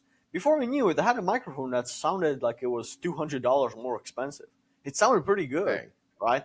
Then I played around with the camera, right? I had a $50 camera at the time, right? Before I upgraded, and I bought a $300 camera, and I bought ring lights, and I bought a better microphone, right? I'm about to upgrade my computer. I'm saving up for that, right? A couple Hmm. $1,000 is gonna be. I'm just saving up. That's like another thing Good. that I'm really looking to do. But I'm investing in what I'm doing. I'm not just like, Right. oh, I made a couple $100. Let me go spend it on fucking I don't even know what, right? I'm like, Hmm. I'm gonna make what I do better so I get more output out, right? I'm gonna put in Yep. more input so I get more output. So it would be Yep. foolish of me to just spend that money on stuff I don't really need. Whereas I could invest back into the business, back into my equipment, back into better guests, for example, back into better softwares, all of that, Hmm. and then get more money out with it long term. So yeah, that's the thing that, in my opinion, you can work with what you have, and if you really want it, you can. There's so many videos on YouTube on how to make your cheap equipment look better or whatever. Like like you don't. People look for excuses to make it like I can't because I don't have a SMB Shure microphone that costs 300, 400 Yep. bucks. You don't need that Yep. one from the beginning. You can make it work. Like You don't. obviously it's better, but you don't need it from the beginning. Like you You really you just don't. don't. And why do you think so many people quit? Because so many people use it, try. They literally are looking like, man, what could I say that would justify my quitting to other people? That's like Hmm. their thought process. Why do you think people Yeah. quit in the first place? People quit because they don't understand that rewards are a delayed effect of causes you have put into the world. Rewards show up late to the party, guys. Don't watch all these people and you see that, oh, yo, they just blew up out of nowhere and just popped off. They're anomalies, okay? I don't want to look at what's rare. I want to look at what works. And surprisingly enough, when you do what works, you become rare because so many people just don't do what works, right? So people quit because there is something in the mind that says, I put in work and I didn't get something instantaneously. And it's even harder in this world because you can get things so quickly. You watch Netflix, you can watch an entire series. You used to have to wait every week for an episode to come out back in the day. You used to have to wait. You want food delivered to your house, Uber Eats will deliver that to your house quick and you'll get it, right? So you have this idea in your head that when you put an input, you get what you want fast. But success, long term success, does not work like that. You need to put cause into the world. You need to put things into the world. You need to put work into the world in order to get that reward. But people don't see that. Also, people think when things are bad, they're going to stay bad. No, they're not. When things are bad, you are being tested to see if you actually want what you say you want. This is why so many people they jump to thing to thing to thing to thing to thing. It's different when you're young. I think you should experiment. Like your age, you said you experimented a lot. You did econ, etc., and you've landed upon this, which obviously seems to be aligned with your values, which is good. You're lucky in that you found that so young, right? But what happens with people is they try something new, so they feel good and like good stuff are happening, and then they drop into what I call the hermetic dip, right? They drop and they're stuck down here and they're just like, oh my God, everything's bad. It's never going to work. It's never going to work. It's never going to work. And then it starts working. It was like my YouTube 150 videos. It's not working. It's not working. It's not working. And then it works because you're being tested to see if you actually want it. you I know, always use the analogy of if I quit now, it's like restarting the video game, right? I it restart is. from the beginning. I demolish all the game that I have saved before, right? I demolish Yep. all my work that I did previously. It's like a fuck you to my younger self. Like I just Yep. delete it and I start all over again. If I was having from the podcast, I don't know, like affiliate marketing, trying something new and Hmm. quitting on this, right? Yep. Like I do crypto and the podcast, but I didn't quit the podcast to do crypto. This is my main focus, right? Right. Like I feel like people they can't accept the fact that I will do something and not see results. And I feel like the gym was the thing that did it for me. Hmm. I didn't see my six pack until my second year into the gym. I was still like Yep. chubby. I still had to lose 45 pounds. I still, a lot of stuff. But eventually, going on soon to my third year into the gym, I now see that, holy shit, imagine what I will look like in 6 years from now. So now it's like Right. I can't quit. And it's the same. I tried applying that mindset into the business. Oh shit, I'm close to 4,000 followers. Imagine where I'll be in 3 years from now. And that's Yep. what keeps me going, is because I always see it as my friend Ali again. He gave me this perfect example. He got making like 20K a month at like 18, 19 years old, right? He was Hmm. like, his success was like this, and then it exploded. It wasn't like Yep. gradual, right? He had like about 100 videos, then one got 1.3 million views, and then from there he was making like 10, 20K a month at 18, right? There you But go. it's because he didn't quit throughout the first year of uploading. Yep. And I feel like that's the stage that I'm in right now. I'm building up the momentum. He calls it breaking the dam. I'm just putting Yes. pressure into it until something really amazing happens. But I'm not gonna quit. If I stop putting in pressure right now, it's never gonna explode. So it's like Hmm. you have to look at it as an inevitability, not a possibility. In my opinion, that's the mindset Exactly. that makes it more realistic to people. I definitely agree. And if you, yeah, like it requires focus, and the problem is that people can't say no to things. Focus involves the things you say no to. Every day things come across to me that, hey, Seth, you could do this. Seth, you could do this. You could do this. No, I am building this thing over here. No, no, yo, you can make so much money. No, sorry, no. I am doing this. And you guys can jump around and run around and do all the 6 million things you want to do and then come call me when you need money. No. Okay. No, I'm not doing it. Focus. Right. Yeah. The reason why I got into crypto is because I saw that content creation is just I wake up at 4 a.m.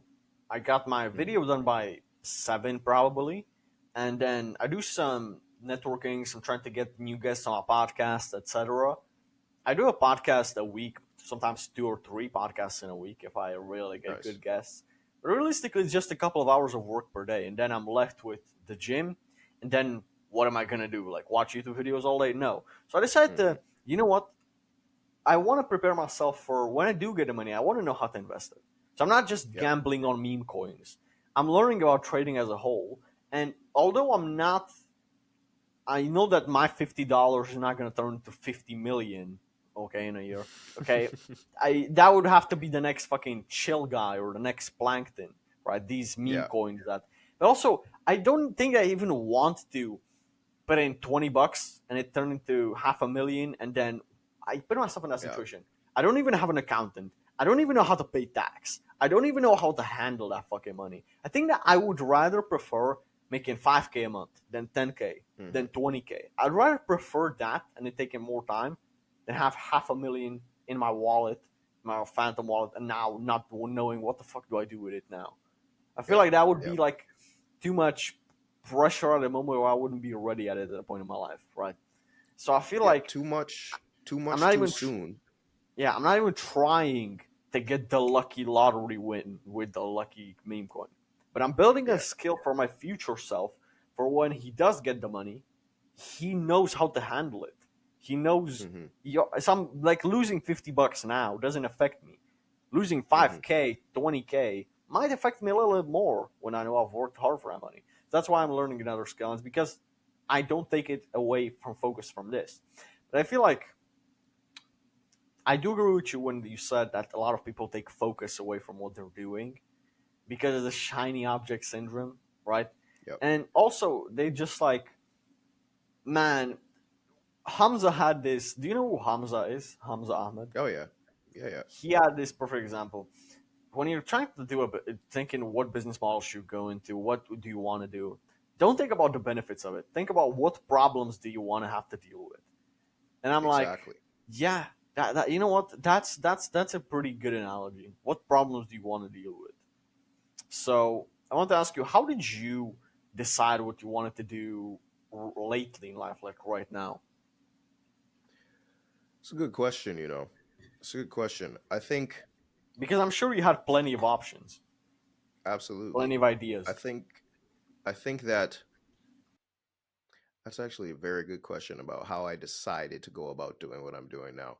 Because I could have just stayed in the shadows and kept making money in the particular businesses I was in. But I think that I've always had this inclination to teach people. And if you look through your life, right, there's a connecting thread of purpose. I've been teaching people all the time. When I was in high school, right, my friends would say I preach too much because I'm always teaching them something. It's like, yo, you shouldn't do this. You should do this particular thing. If you do that, you'll make money here. Or if you say this to her, this is going to happen, and they would say, yo, man, you just preach too much. But I was always teaching people. So I think it was just a natural move to figure out how to teach people something online. And then I combined basically all the things I've learned about hermeticism and spirituality and all these different things to teach people how to get money because my highest value is business, right? So if I combine business and teaching, boom. And that's why it's important to know your values. It's important to know your values because that will help determine and dictate what you probably should do in the world. And so I couldn't give you a direct answer as to how I came to doing it, besides the thread of purpose that's been pulled through my entire life, man. Everything from your childhood to now has happened for a reason. Reality is rigged in your favor. If you believe that, it will be. All the problems, all the benefits, it's all rigged for you to get to where you're going now. If you look through your life, you'll be able to find a string that has brought you to this podcast. Yeah. Wow. I mean, yeah.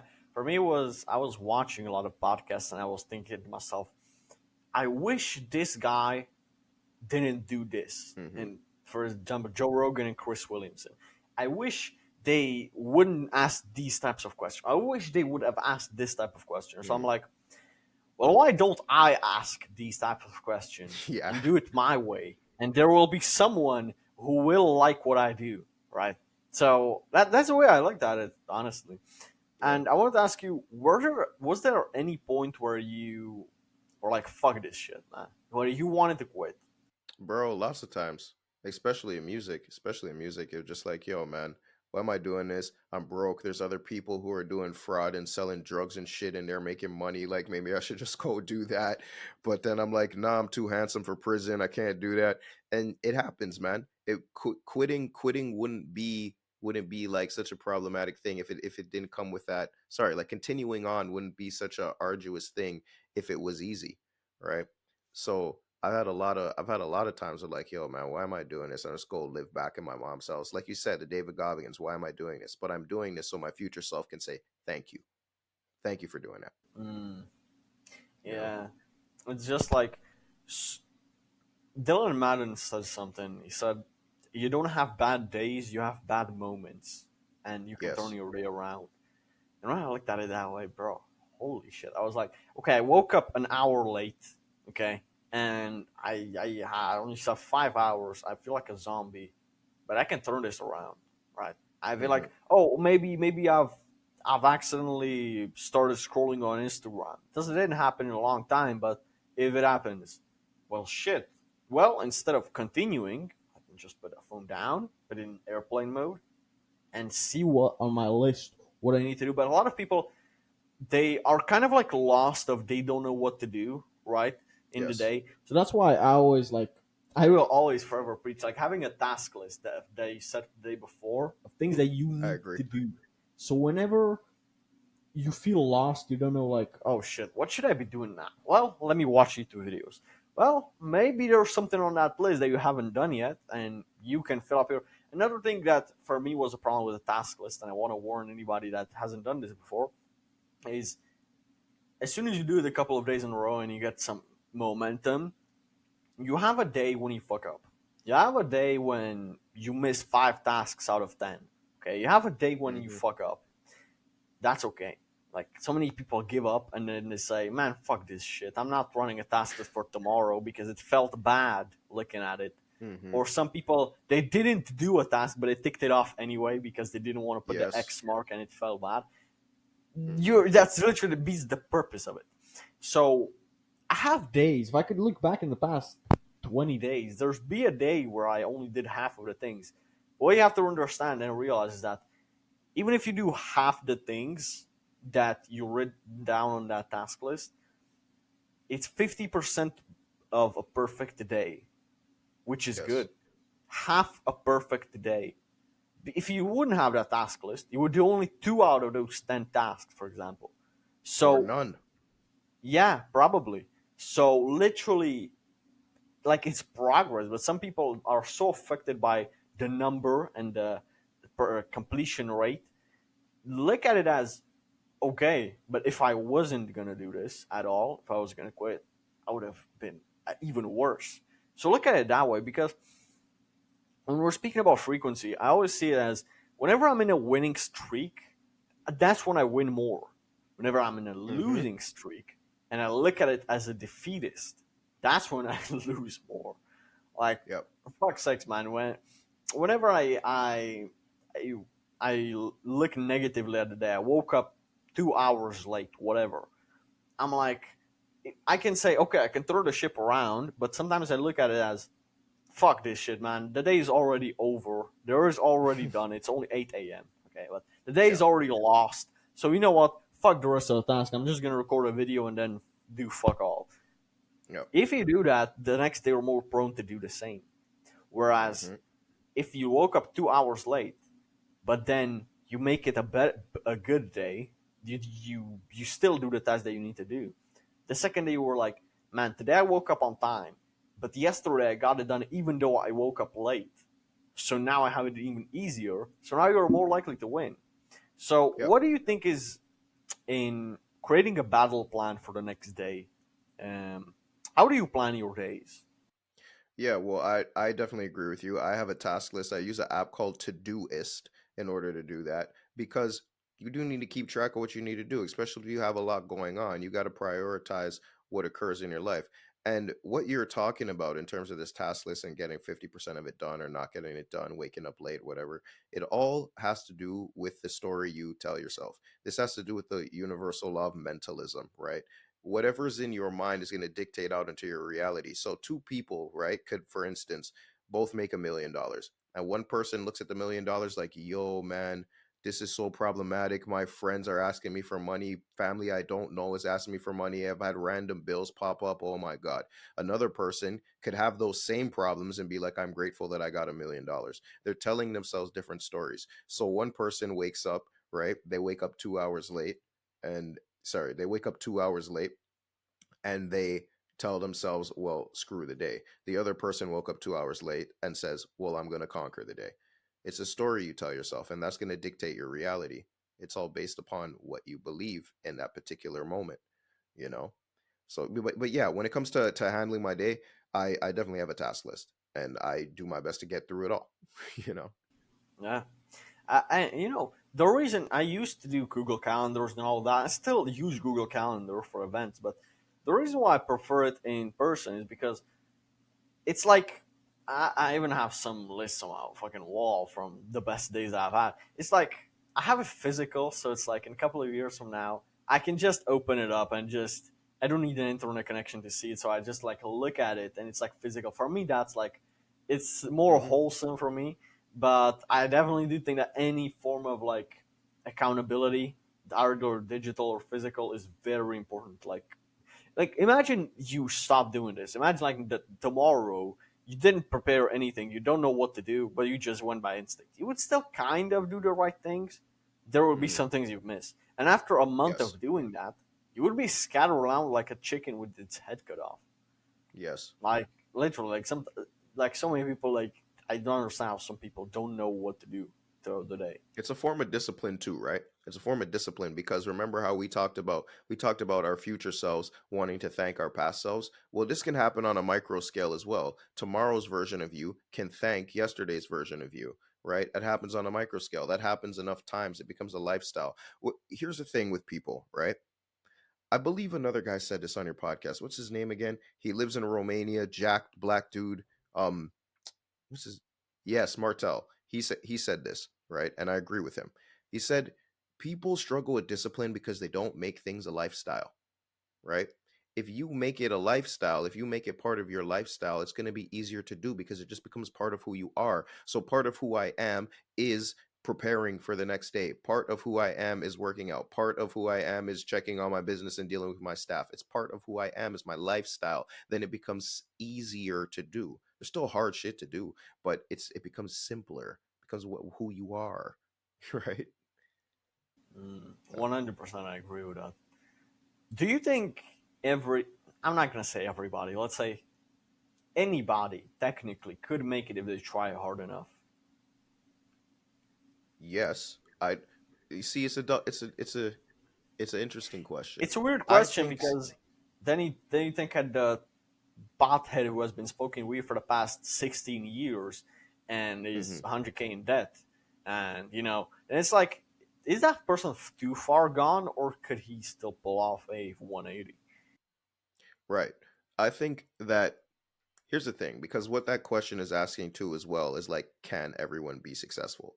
And here's the thing, I don't think everyone is supposed to be successful or entrepreneurial wise successful. I don't think they're supposed to be, because entrepreneurship requires a certain type of mind. You need to be able to deal with hard things. You need to be able to suffer. You need to be able to deal with failure. You need to be able to deal with risk. You need to be able to not know what's going to happen. You need to have all of these other kind of functions going on in the mind. Plus, you also need people to work for your company. You need things in place, right? Where other people are working and other people aren't necessarily as entrepreneurial. So, is everyone supposed to be successful? No, because it goes against universal law. So, I break the so on my channel I talk a lot about the universal law through this book called the Kabbalion, right? And there's seven laws, but one of them is correspondence, and we live in a spiritual, mental, and physical world. I draw out the world like the reality like a pyramid, okay? And at the top of the pyramid is where all the successful people are.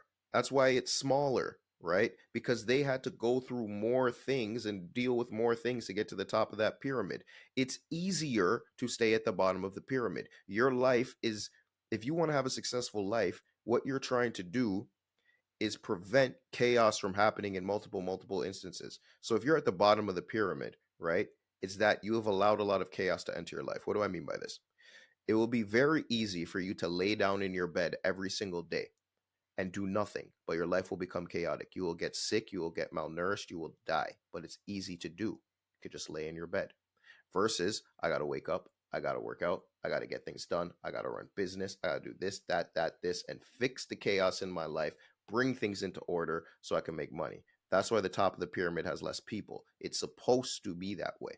Now, if you don't want to be at the bottom of the pyramid, then you are going to have to do some things to change your life.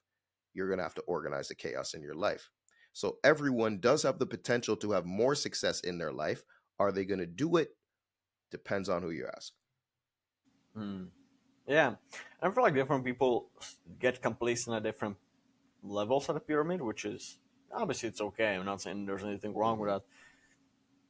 Although you have like certain how should I say like achievements, accomplishments, certain levels they want to get through to get to the next one. Levels, let's call them that. Hmm. Like I I whenever like a friend of mine asks me like what's my dream car, I don't say I have just one, right? Because I could say the Koenigsegg Jera of 25 million, right? It's one of a Hmm. hundred, but that's like it's like unrealistic at this point. Like not unrealistic, but it's very like from where I'm at, it's hard to imagine. Hmm. But obviously, like the first tier for me is the Challenger Hellcat wide body, right? It's 100K, Yep. like 80K. That's more realistic. And then after Hmm. that, the Huracan. After that, another. But it's like it's not just one. Also, what's your dream? It's not just one. You have multiple dreams and multiple levels they want to get to first. Yep. So in my opinion, it's not about the destination; it's about the journey because the journey is so much fun. Like, dude, if I could Absolutely. teleport myself to me being 45 and already having the millions of dollars and already having all my dream cars, I would not want that, bro. I would Mm-hmm. want to teleport myself maybe to my 19, 20, 21, 22, where I've already been couple steps ahead, but I'm not fully there yet. Because I Yep. feel like that's Yep. like the fun of life. The fun of life is not buying your dream car; it's making half the money, then getting that, then having another dream, then getting to the next level, then retiring your parents, then doing that stuff. It's not about just one goal being accomplished and that's it, life completed. After you finish playing a video game, how long do you play the video game with no missions in it, right? Mm-hmm. How long do you play the video game if you don't have any missions in it, right? GTA Yeah, it's 5, at true. the You end need of the video something. game, you get all the money. How long do you play it for? A day, maybe, Yeah, no, you right? need yeah, you need No, something you to need missions. aspire to. Yeah. You need the You need storyline. something. You need the missions. Mm-hmm. That's I the whole agree. reason why people are looking forward to the GTA 6 in the first place. Because GTA 5, bro, you've already played all of it. Like, what the fuck? Yeah, exactly. And you see, the thing is, like, when it comes to goals, it's funny, right? I don't know if this happens for you, but it happens for a lot of people. When you hit your goal, you're like, oh, yeah, cool. But then it kind of sucks because you had all this journey and all this momentum of like, oh man, I'm going to get it. I'm going to get it. And then you get it. And you're like, great. Okay, what's next? Right? Like, you grateful, it's good to be grateful, but it's that momentum, it's that moving towards it, it's the frustration that you've dealt with and the challenges that you had to conquer to get it. And then when you get it, you're like, okay, cool, what's next? Right? And when it comes to the goals, and you're kind of just pushing the pylon a little further. The What you said is very important, pushing the pylon a little further than where you are, because if it's too far out, you'll deal with something called dissociation, and dissociation will simply make you not act. If you're making $100 a day and you want to go make $10,000 a day, there's going to be a big gap of dissociation, and you're going to be like, this doesn't make sense, like I'm not going to do it. Versus if you're like, okay, maybe I can make $300 or $400 a day. How do I do that? And you push further and further and further. You move the pylon just a little more, and then by the end of the year, you're like, damn, look at all the progress I Yeah. I'm going to go back to cars and give that as an example because I'm a car guy. I'm sorry for giving this example, but made. thing is, even like feeling your dream car, let's say, right? The Koenig is like a Jero, it costs 25 million. There's no way in the world I could sit in that car. I could even they don't rent those cars. You don't get access to those cars. But the Hellcat, which is 100K, you can rent that out for a day for like 600, $700. Like, Yep. that's more attainable. I already got a ride in the Hellcat once, and it was Nice. that just made it so much more realistic for me. Like saying, okay, now I know why I want this car, right? Like, Hmm. bro, that car is wild. And when I experienced it just as a passenger, bro, and now I know why I want it, right? So it's like Hmm. it kind of like makes your your dream even more like Real. realistic, or even like you believing it can be attainable when you feel it, when you get the experience for just for one day, just for a couple of hours, then you know what you're working for, right? Hmm. So I feel like It's that's another tactile. like motivation. Absolutely, I agree. Definitely. What do you think about the whole? There are two types of people, right? Now, I've seen. I kind of cringe when I look at this now, but there are some people that say, I'm not networking with anybody, bro. I'm gonna be the lone wolf. I'm gonna become millionaire all by myself, and I'm not gonna do any coaching, any mentoring. I'm not gonna learn from anybody. I'm gonna do it all by myself. I'm not even gonna have friends, etc. And I'm like, what do you think about that, man? Because honestly, I've learned, bro. If I've learned and I've made so much progress thanks to speaking to people and learning from other Yep. people that I cannot imagine myself going the lone wolf. I kind of cringe at it when I see it now. But what do you think about To the people who think they can do it alone, I tell them good luck, because I used to be that? like that. I used to be like that. I used to think I Really? could do everything on my own, everything by myself, and it kept me quite broke. And it wasn't until I started networking with people, started learning from other people, did I progress my life. Because you deal with something, it's a concept I call frequency contagion, right? Where, let's say, so I went to a dinner one time, right? I got my way into a professional network. I had borrowed money to get into it because I was broke, right? But I got myself into professional network, and we were going to go to this dinner. And the dinner we were going to was in like one of the nicer spots in the city. The meal was not going to be cheap, and there was no way I was going to show up and not be able to pay for my meal. So what did that make me do? It made me like, yo, what clients can I work with? Who needs work done? Who owes me money? I start finding the money to go to this dinner quickly, right? I show up to this dinner. You got kids your age, okay? People your age, 17, 18 years old. Oh yeah, I just had a $60,000 client for this particular thing, blah blah blah. I'm like, what the hell? This other guy closed an oil and gas deal for $2 million. Some other guy's talking about 200K a month. Mind you, I'm just trying to make like 2K a month at that time or some shit like that, right? I'm like, this is crazy. How does this make sense? But it made it more realistic for me because you're looking around and you're like, well, there's I can do the same thing that these people do. They're just like me, and they're talking about it nonchalant. They're talking about what I considered big amounts of money to be nonchalant, to be not that important. So why am I pedestalizing certain amounts of money, right? And it changes everything. You start getting a contagion of just betterment and things that you can do and changing your mind. You need to network with people. Okay, it's that simple. If you do it by yourself, you're going to move slower. You're going to move slower, right? I When I first started making decent amount of money online, right? I paid somebody $1,000 for a 1 hour call. We were in the same business, right? Managing creators. We were in the same business. I paid him 1K, and he taught me what he did. The next month I made 5K. So you don't want to talk to anybody? Good luck. Yeah, you don't want to talk to anyone. Good luck. And if you don't invest in yourself, you won't do it because the Bible says, where your treasure is, there your heart will be also. If you spend the money, you are far more likely to do things to get a return on your investment. When I spend big money on something, right, I am going to get it done. I want my money back. You know what I'm saying? So you got to invest in yourself. Yeah, I feel like it even makes it even more vivid in your mind that okay, I'm taking this seriously. Like Hmm. that's like a big part of it. So much stuff I've learned from coaching, from paying Yeah. coaches, right? Bro, so much stuff. Like even in fitness, bro. I thought I could figure out by myself, bro. After a year of working out, I still kind of like had titties. I still kind of like was skinny fat. I was like a little bit of muscle or whatever. I was like, holy shit. As soon as I started Hmm. paying a coach, bro, my physique changed a lot, and I learned a lot of stuff. So that's like the point I made, like really like changed it for me. Yep. What What do you think about what's the key to long term success, to not falling off, as some people call it? Yeah. To think The key to long-term success is to think long-term. People be thinking too short term. I need the money tomorrow. I need to get rich next week. This, that, this. I ask people, if you're doing what you're doing now for the next 10 years, would you be fulfilled? Would you be able to do it? Can you go for the long haul? If not, you got to figure something else out. You have to think ahead.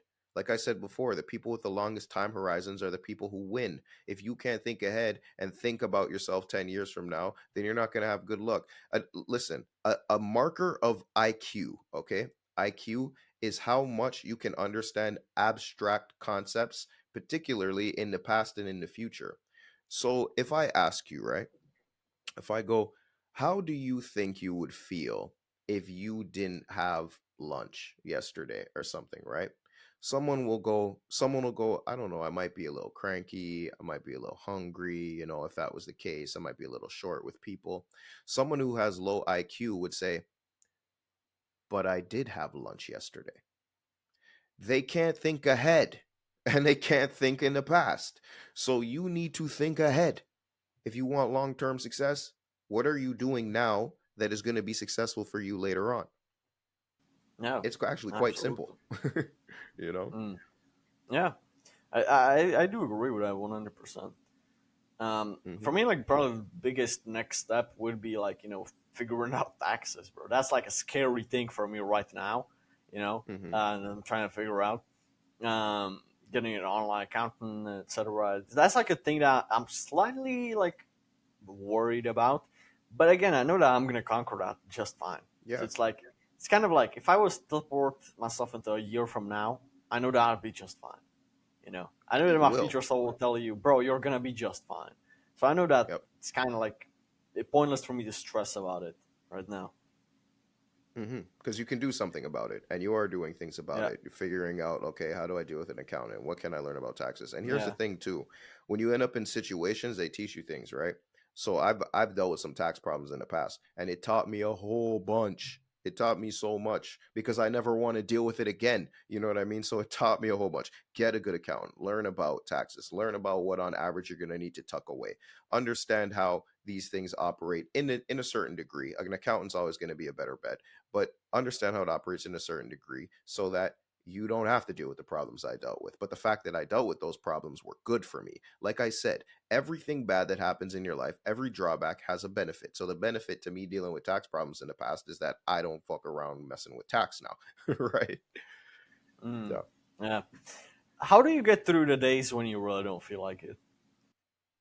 I do what I'm supposed to despite how I feel.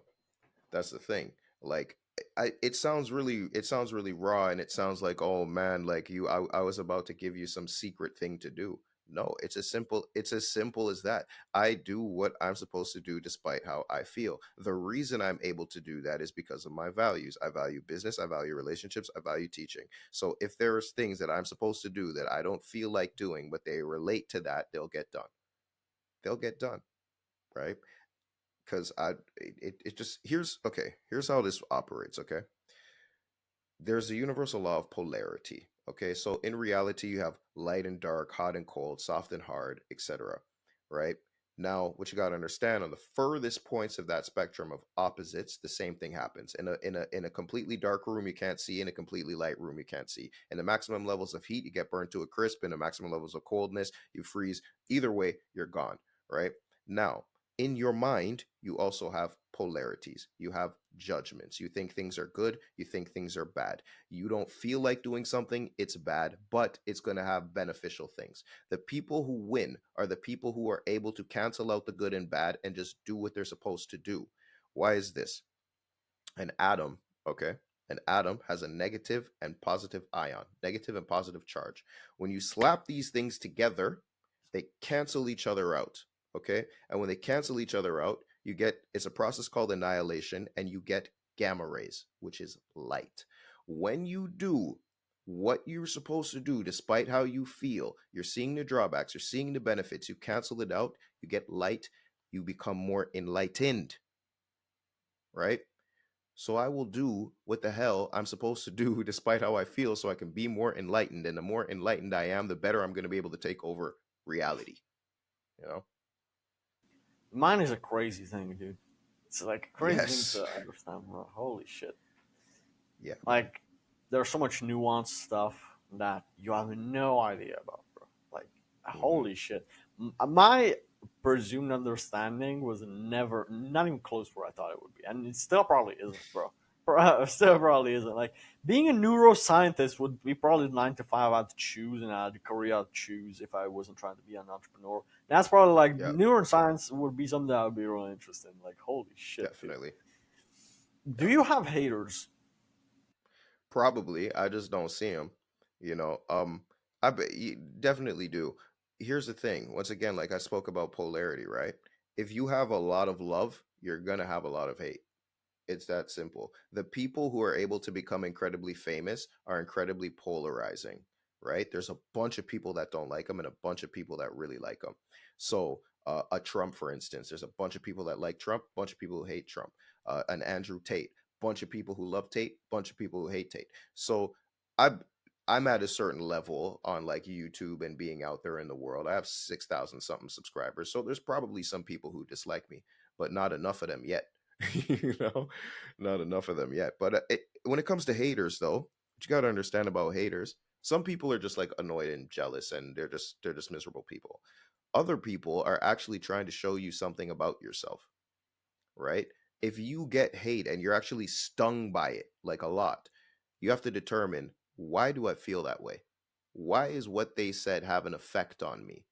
What is it that I need to to understand within myself so that doesn't affect me. The reason these people are super famous and super polarizing is because the hate, those certain things of hate don't affect them. If they did, they would cap themselves, right? So you have to understand, is it just hate of being just stupid, or is it actually trying to teach you something? Yeah, funny story that happened yesterday actually that kind of pissed me off a little bit because there was one guy in our community. He made a post asking for advice for dating advice, and he had this one girl that he met online. He never even met in real life, Hmm. and he said he says he really likes her, etc. All stuff like that, and then she blocked him. And I was like, okay, it's a girl you met online. You never even met her in real life, bro. You never even like, bro. Why the fuck do you even care? And he was Yeah. like, how do I fix this? And I'm like, I took him in the comments, right? I said, bro, you're being a fucking simp right now. This Yeah. girl doesn't give a shit about you. She blocked you. She doesn't want you to speak to her. Move on. And a lot of Yeah. guys agreed with me, but he got he was blind to what I said because he got stuck on the word simp, and he said, Hmm. "I'm not a simp." Shut the fuck. Not that, like that, but he said like, "I'm not a simp. Stop being disrespectful." I'm like, dude, I'm using the definition of a simp, getting an unequal exchange of value and still trying to get back in her life, Yeah. right? So like literally the correct definition, you give it time and attention, and then you don't get anything in return back for that. That's like literally Hmm. you being a simp and Yep. worrying about a girl that blocked him. So I see that as a perfect example yesterday what happened with that guy, and I never apologized to him, and I won't. Right? Hmm. Like the world is gonna be harsh to him. He's 16, he's a year younger than me, but the world Yeah. is gonna be harsh to him. Dude, I'm not gonna like apologize and say sorry for hurting your feelings, bro. I got my ass whooped when I was little. I got a ton Same. of insults, tons of my brother was calling me fatty, right? A girl Hmm. said I had bigger tits than her, and my brother was like, "Yeah, she's right. Let's go on a run tomorrow." Like literally, Hmm. my brother was like blunt with me, and that was what got me in the gym when I was 15. So Good. yeah, that's like an amazing thing. And I even you as a, for example, when your father, when your older brother, or anything, it's your responsibility to be harsh on the people you love, on the Yes. men you love, let's say. Okay, with women, I'm not sure if it helps them or not, but with men, if you call him bro, you're being a dickhead, you're being a simp, you're fat as fuck. Do something about it. Like Hmm. I called him the reason why I'm still stuck on it is because the dude was completely blind to what I said. This girl blocked you, which means she doesn't want you in her life, and you never even met her in real life. What are you worried about? Move on. But he Hmm. completely ignored all of that and just started insulting me because I called him a simp, which I didn't even mean like an insult directly to him. I was just describing the situation, and that's a definition of a word that sits perfectly. But I do believe that life gives you harsh lessons, and some people do too. What do you think about um, giving feedback to people on what they do? How harsh should you be to someone just starting out? Because when we're speaking of haters, hate always comes from below. A person that's a Yes. millionaire will never hate on an entrepreneur that's making less than him. A Right. jacked guy will never hate on a fatty in the gym. It's Hmm. always the people below. How, if somebody asks you for advice, how do you give them advice that's maybe like realistic, but also making them like realize it? Yeah. So, well, the example you gave about the whole sim thing, it's a polarizing statement. And when you polarize people, you get to their emotion, right? And the emotion is either going to make them like retreat or be upset or whatever, or make them do something about it, right? So polarization tends to work with men if it's something that actually is quite problematic for them, right? And then they're insulted and they're upset or whatever. Well, if you stay upset, you're not going to change. Too bad, right? Now, when it comes to giving people advice or giving people feedback or working with them, you have to learn how to read people, and that's a difficult thing to kind of explain, but you have to have enough interaction with people to learn how to read people. Like I said, that client I had that was overweight, I understood that he was neurotic, so I was able to tell him, listen, your kids are going to bury you early if you don't lose weight, so go lose weight, right? So I was able to do that with here's the thing. People will accept harsh feedback if you are concerned about how it lands. So Chris Voss talks about this, right? FBI negotiator guy. He wrote a book called Never Split the Difference. Fantastic book. He talks about this. He's like, listen, if you're going to give people some harsh advice, you just kind of let them know it's coming. So you say, listen, I'm going to tell you something and you're not going to like it. Okay. But I got to tell you this, right? They've already prepared themselves to hear something that could be terrible. But then when you say what you need to say, it might actually not be that harsh now because they prepared themselves for something so massive, right? I do this a lot with my clients and my members and stuff. I'm like, listen, guys, this is going to be a little harsh. You might not want to hear this. And then I speak and they're like, I'm so glad you did this, right?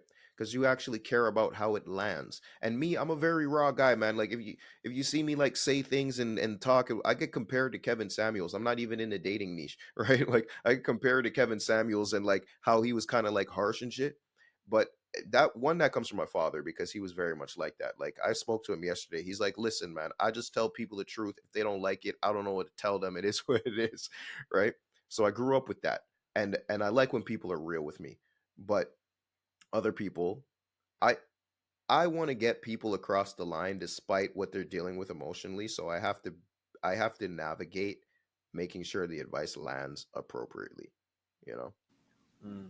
Yeah, even the example I mentioned earlier when I was on the coaching call, and he said he mentioned all of the videos that maybe this one will be good. Maybe I'll say something nice about it. He said, "Bro, who cares about the title? You know, you Mhm. like the video title is shit, so I don't care how good the video is. I'm not gonna click on it." He was Yep. so mean; it hurt me a little bit. But now Yeah, look it back at it, I'm polarized like, you. yeah, and that's what made me put in more effort in the thumbnails and the titles, and Yep. that's when the change happened.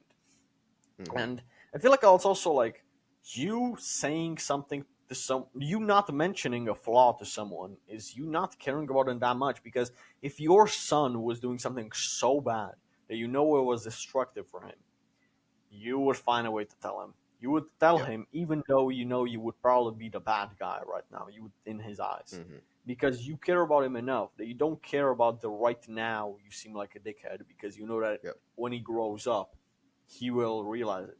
Let's say he starts smoking with his fucking buddies or whatever, and you know it's bad for him. Like you literally like tell him, bro, like stop. Like no, like maybe Yep. beat his ass, right? If it's a fucking 13-year-old, right? It's like you need to be the bad guy in the moment for him to Yep. thank you later. Like Yep. my brother was the bad guy when he told me, "Bro, look at yourself. You're fucking disgusting." But I now thank him for it. You know, it feels Yes. bad in the moment. Yeah, that's what I was talking about. Like the traumatic things that happen in your past can actually Mm, be beneficial if you frame them as things that are good for you, that are yeah. useful for you, instead of wallowing in, oh, my brother made me feel bad. No, you use that and you went and lost weight and went to the gym and changed your life. But people It's almost don't like I use was it. blind to it. You Hmm. know, whenever I got out of the shower, I was so used to seeing that flabby body. Yes. And then I looked at my Hmm. brother, who was already going to the gym for a while back then, and he like completely opened my eyes. It's like I was fucking blind, you know? It's like it's weird. Yeah, You man. don't see your flaws until somebody fucking shakes you. What's Sometimes. what's the first step for someone trying to leave their 9 to 5? Well, that's a great question. Here's what I tell people. Having a source of income is very important because you need a level of safety. It relies on that survival mode thing, right? So I don't tell people to just, yo, go up and quit your 9 to 5 instantaneously, burn everything down. You're not going to have no money and then start this business. No, because you're going to panic and you're going to make the wrong decisions. This is what I was talking about, speed versus rushing. Don't rush, okay? To quit your 9 to 5, you still need to work your 9 to 5 because you need money to live. And then you build whatever you're building on the side, right? You can call it on the side, but I used to say I do work on the side and I'm building my business. You know what I mean? So, um exactly, work is on the side and work is on the way, not in the way, because it's supplying income to my life. If you don't have income, you are going to go into survival mode. So, don't quit off, just jump off the bridge. Don't do that, right? build up your thing, aim to get even with your sorry, with your 9 to 5 income and your business income, and then quit, right? Make sure you have that business income going for a couple months so you know that it's stable, and then quit. And it's going to be hard. It's not going to be easy. Now hard is a matter of perspective, because if you frame things as hard, they're going to be hard. But I want people to understand, yeah, you're going to work 16 hours. You might work 18 hours. You might get 4 to 6 hours of sleep.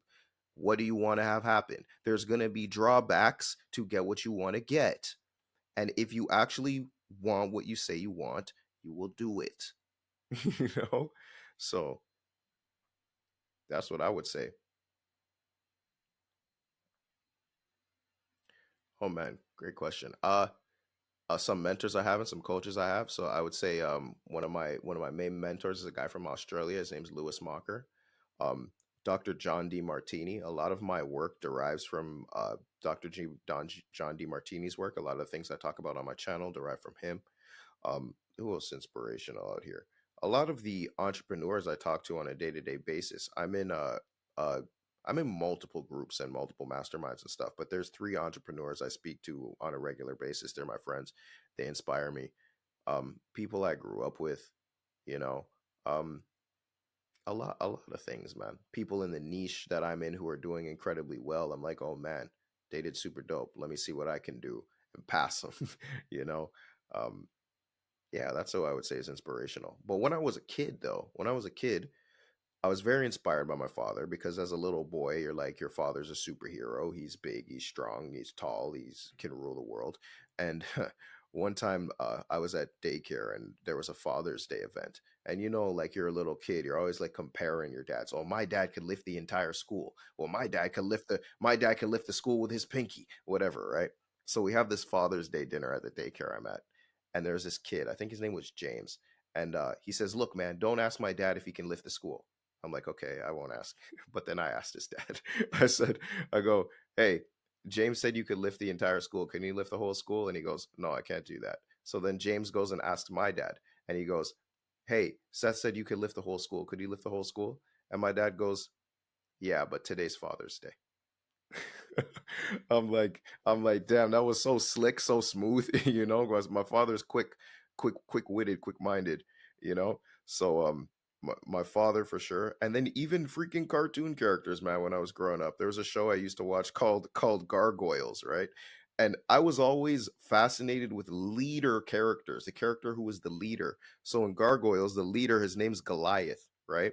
And what I liked about Goliath is like he's powerful, he's strong, he's a leader, he takes care of his people, he made sure his people are always taken care of, but he was measured in the mind. He was never like overly angry, he was never like super depressed. He was always measured, like he was very calm. And I like that. And I saw that in a lot of leader characters in cartoons. I always gravitated to the leaders. My brother gravitated to the bad guys because he was a troublesome kid. But yeah, Yeah, yeah, definitely, man. Holy shit. yeah, Cartoons, man. It's yeah, it's interesting.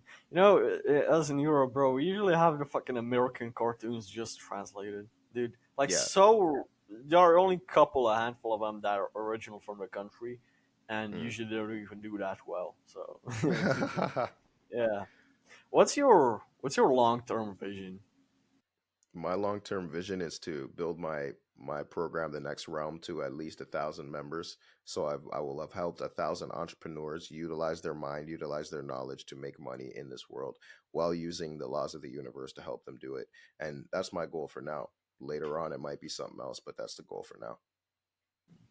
What separates thinking big to being realistic? I kind of don't like that word, but what do you think Mhm. separates it? Well, you can do both. That's the thing. You can do both. You can have grandiose visions and realistically think about how you're going to get them. So, for instance, Elon Musk, right? Big time entrepreneur. Elon Musk says, I want to go to space. I want to go to Mars. To many people, this is delusional. This is crazy. What the hell you want mean you want to go to Mars? You want to colonize Mars, blah, blah, blah. But he goes, okay, I have this big grandiose idea. How do I realistically achieve it? Does physics tell me I can't do it? No. Okay, then I can do it. And how do I create the steps to make that big grand vision occur? So you can be quote unquote delusional and realistically figure out how to do it, you know? I was speaking to Max Lewis. He's worth like fucking maybe $40 million, something like that. He said Hmm. he hates the word realistic because if you would tell people 300 years ago about this thing, Yep. they would kill you. They would say you were a witch. Like you Yep. can put a rock to your head and freak the other person on the other side of the world. Like you're fucking Hmm. crazy. So Here's the we had thing. to laugh about Here's that. here's here's the thing too. Anything that humans conceptualize, they can create. Anything.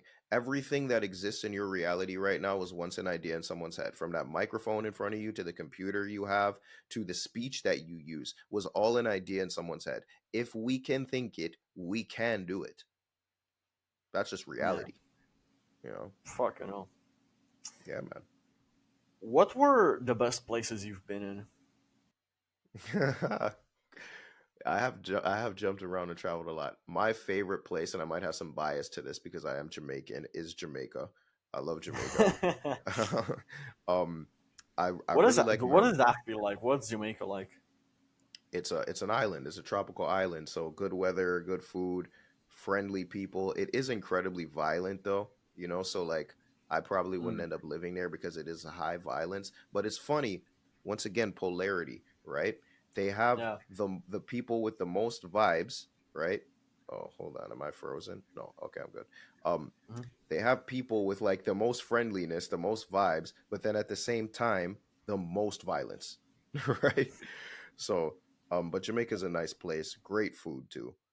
So I like Jamaica, and I'm biased because I'm Jamaican, but I really like Marbella, Spain. I think that's a great place. I also have a little bias there because when I did take on a boxing fight, I did it in Marbella and I trained for a month there, and that training changed my life. Absolutely changed my life. You want to talk about doing hard stuff? Go train for a fight and actually train for it. You know. So I have a soft part in my heart for Marbella, and Marbella is beautiful though. Like good weather. There's money everywhere because everyone that lives in Marbella is not from Marbella. They all have money, so it's good for networking. You know, when I would go do my runs, you're there by the water and it's beautiful. So Marbella, that was nice. Mexico. I used to live in Mexico in a place called Merida. I lived in Mexico for 6 months, so nice spot, nice place. Merida was a nice place, and I'd say those are my top three. I do like the Czech Republic though. I spent some time in Prague before. Prague was cool, man. I like the vibes. Yeah, I'd say Prague is cool to visit, but then living there long term, it's fucking bad, It's a cloudy, mess. foggy weather. Yeah, that is Winters are true. horrible. A lot of scammers in Prague, right? Oh Hey, do yeah, you want, like that? yeah, yeah. I wouldn't recommend Czech Republic long term. Like I've been living Hmm. here ever since I was 5 years old. I'm Yeah. Romanian. I've been born in Hmm. Romania, and I travel there every 2 to 3 years. I've been there 2 months ago, and Yeah. uh, to get my passport renewed. But I'm trying to move there this year as soon as I turn 18. I'm able to Nice. afford it because Romania, bro, like apartments, bro, anywhere from 300 to $800 a month. Like, Wow.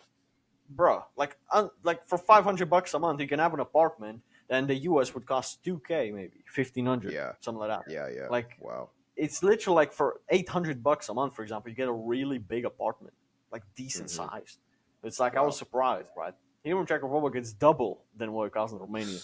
So that's like Jeez. a place that I, when you make money online, you can just use your money and get way more purchasing power in different countries for that Yep. money. So it's like if I 100%. was in the US, I'd fucking not survive there, right? Like an, Hmm.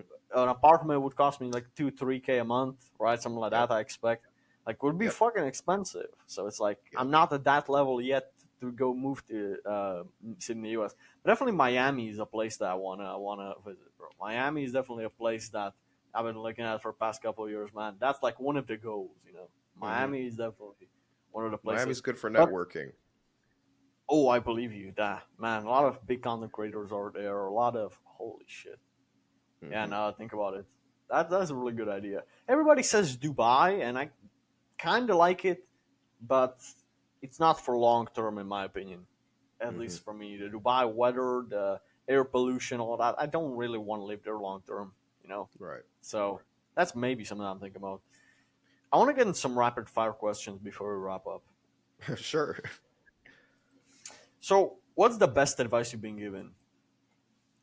Whoa. Oh man, the best advice I've been given: d- don't quit. Don't quit. Mm. Yeah. What's the worst advice someone has given you? Some really bad advice. Don't open a corporation. Worst advice ever. Have a How corporation. come? Well, I was in a situation where uh, it's kind of difficult to explain, but they told me to open a sole proprietorship instead of having a Mm. corporation. But due to having the sole proprietorship, I ran into some tax stuff like that. And if I had a corporation, I wouldn't have run into it. So, and I Mm. intended to make good money, so having a corporation would have been better. That was probably some Mm. tricky advice, yeah, but have a corporation. Do you have a favorite quote? True knowledge is knowing we know I know nothing at all. Nah, that's a smart one. Yeah. Mine is your lifestyle will never exceed your level of personal development from JMS, John Mark Mm-hmm. Stevenson. Yep. That's Yep. my personal favorite, to be honest. Mm-hmm. What's the proudest moment in your life? Um. Who? Probably giving my mother first one of the first mortgage payments I gave her. I would say Mm. I'm very careful with pride. Pride is one of those past Mm. vectors where you feel Yeah. like you have done something more beneficial for someone than bad for someone, and it gets reflected into the future as narcissism because you think you're owed things.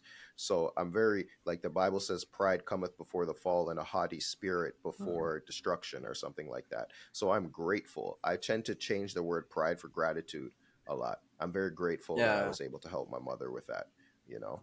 Mm. Yeah. How would you describe yourself in 2 words? Disagreeable and conscientious. Interesting choice of words. What's Yeah. the purpose of life, in your opinion? Hmm. Well, to leave this place better than you found it. Mm. Yeah, that's a hard thing to do, but yeah. Uh, Hmm. I mean, life as a whole, it has difficulties in it. So it's like, if who the fuck even wants an easy life? Come on now. Like, if you play a video game on easy mode, is it like that Yep. fun? You know? No. Yeah, I wouldn't say so. Now, this is kind of a selfish question, but if you could have a conversation with your 17-year-old self, what would it be Hmm. about? I tell them buy Bitcoin. No, um, no. I to be honest, I wouldn't say much at all. I would say keep doing what you're doing because it's brought me exactly to where I am now. I don't really Mm. regret anything. I know a lot of people say that like, oh, I don't regret anything. I don't regret anything. I actually don't. I don't regret anything. I think reality is rigged in my favor. And if you believe that reality Yeah. is rigged in your favor, that means everything that happens is for you. Things happen for you and not to you. So I would just tell my 17-year-old self, "Hey man, good stuff. Keep going." Good shit, man. Honestly, You I know? like that answer. What's next for you? Next for me is building up my next realm membership, which is the program I run. I help people utilize the laws of the universe to make money, particularly using their minds, teaching people things. So I'm building that up, and just also building my YouTube channel and putting free value into the world for people to help them and change their lives. Yeah, That's dude. really my goal. I watched a couple of your videos, bro. Your content is amazing. Keep doing what you're doing, man. This is Thank an you, man. amazing podcast, man. Where can people I find agree. you? We've been doing this for what 2 hours or something like that. People Yeah. can find me on YouTube at Dyer Days, DYERDAYS, or Instagram, same thing at Dyer Days, DYERDAYS, or my website sethdyer.com. You can join my newsletter there and change your life. Amazing. This was an amazing podcast. Guys, thanks a lot for watching till the end. Seth, any final thoughts for people at home that you wanted to leave with? I just say I appreciate you watching. I hope you got a lot of value out of it, and remember, reality is rigged in your favor. Peace. Hmm. Amazing. Thanks a lot, guys, for watching. See y'all on the next one. later days. Holy shit, dude! I would really enjoy this one. That was It great, was man. It was great.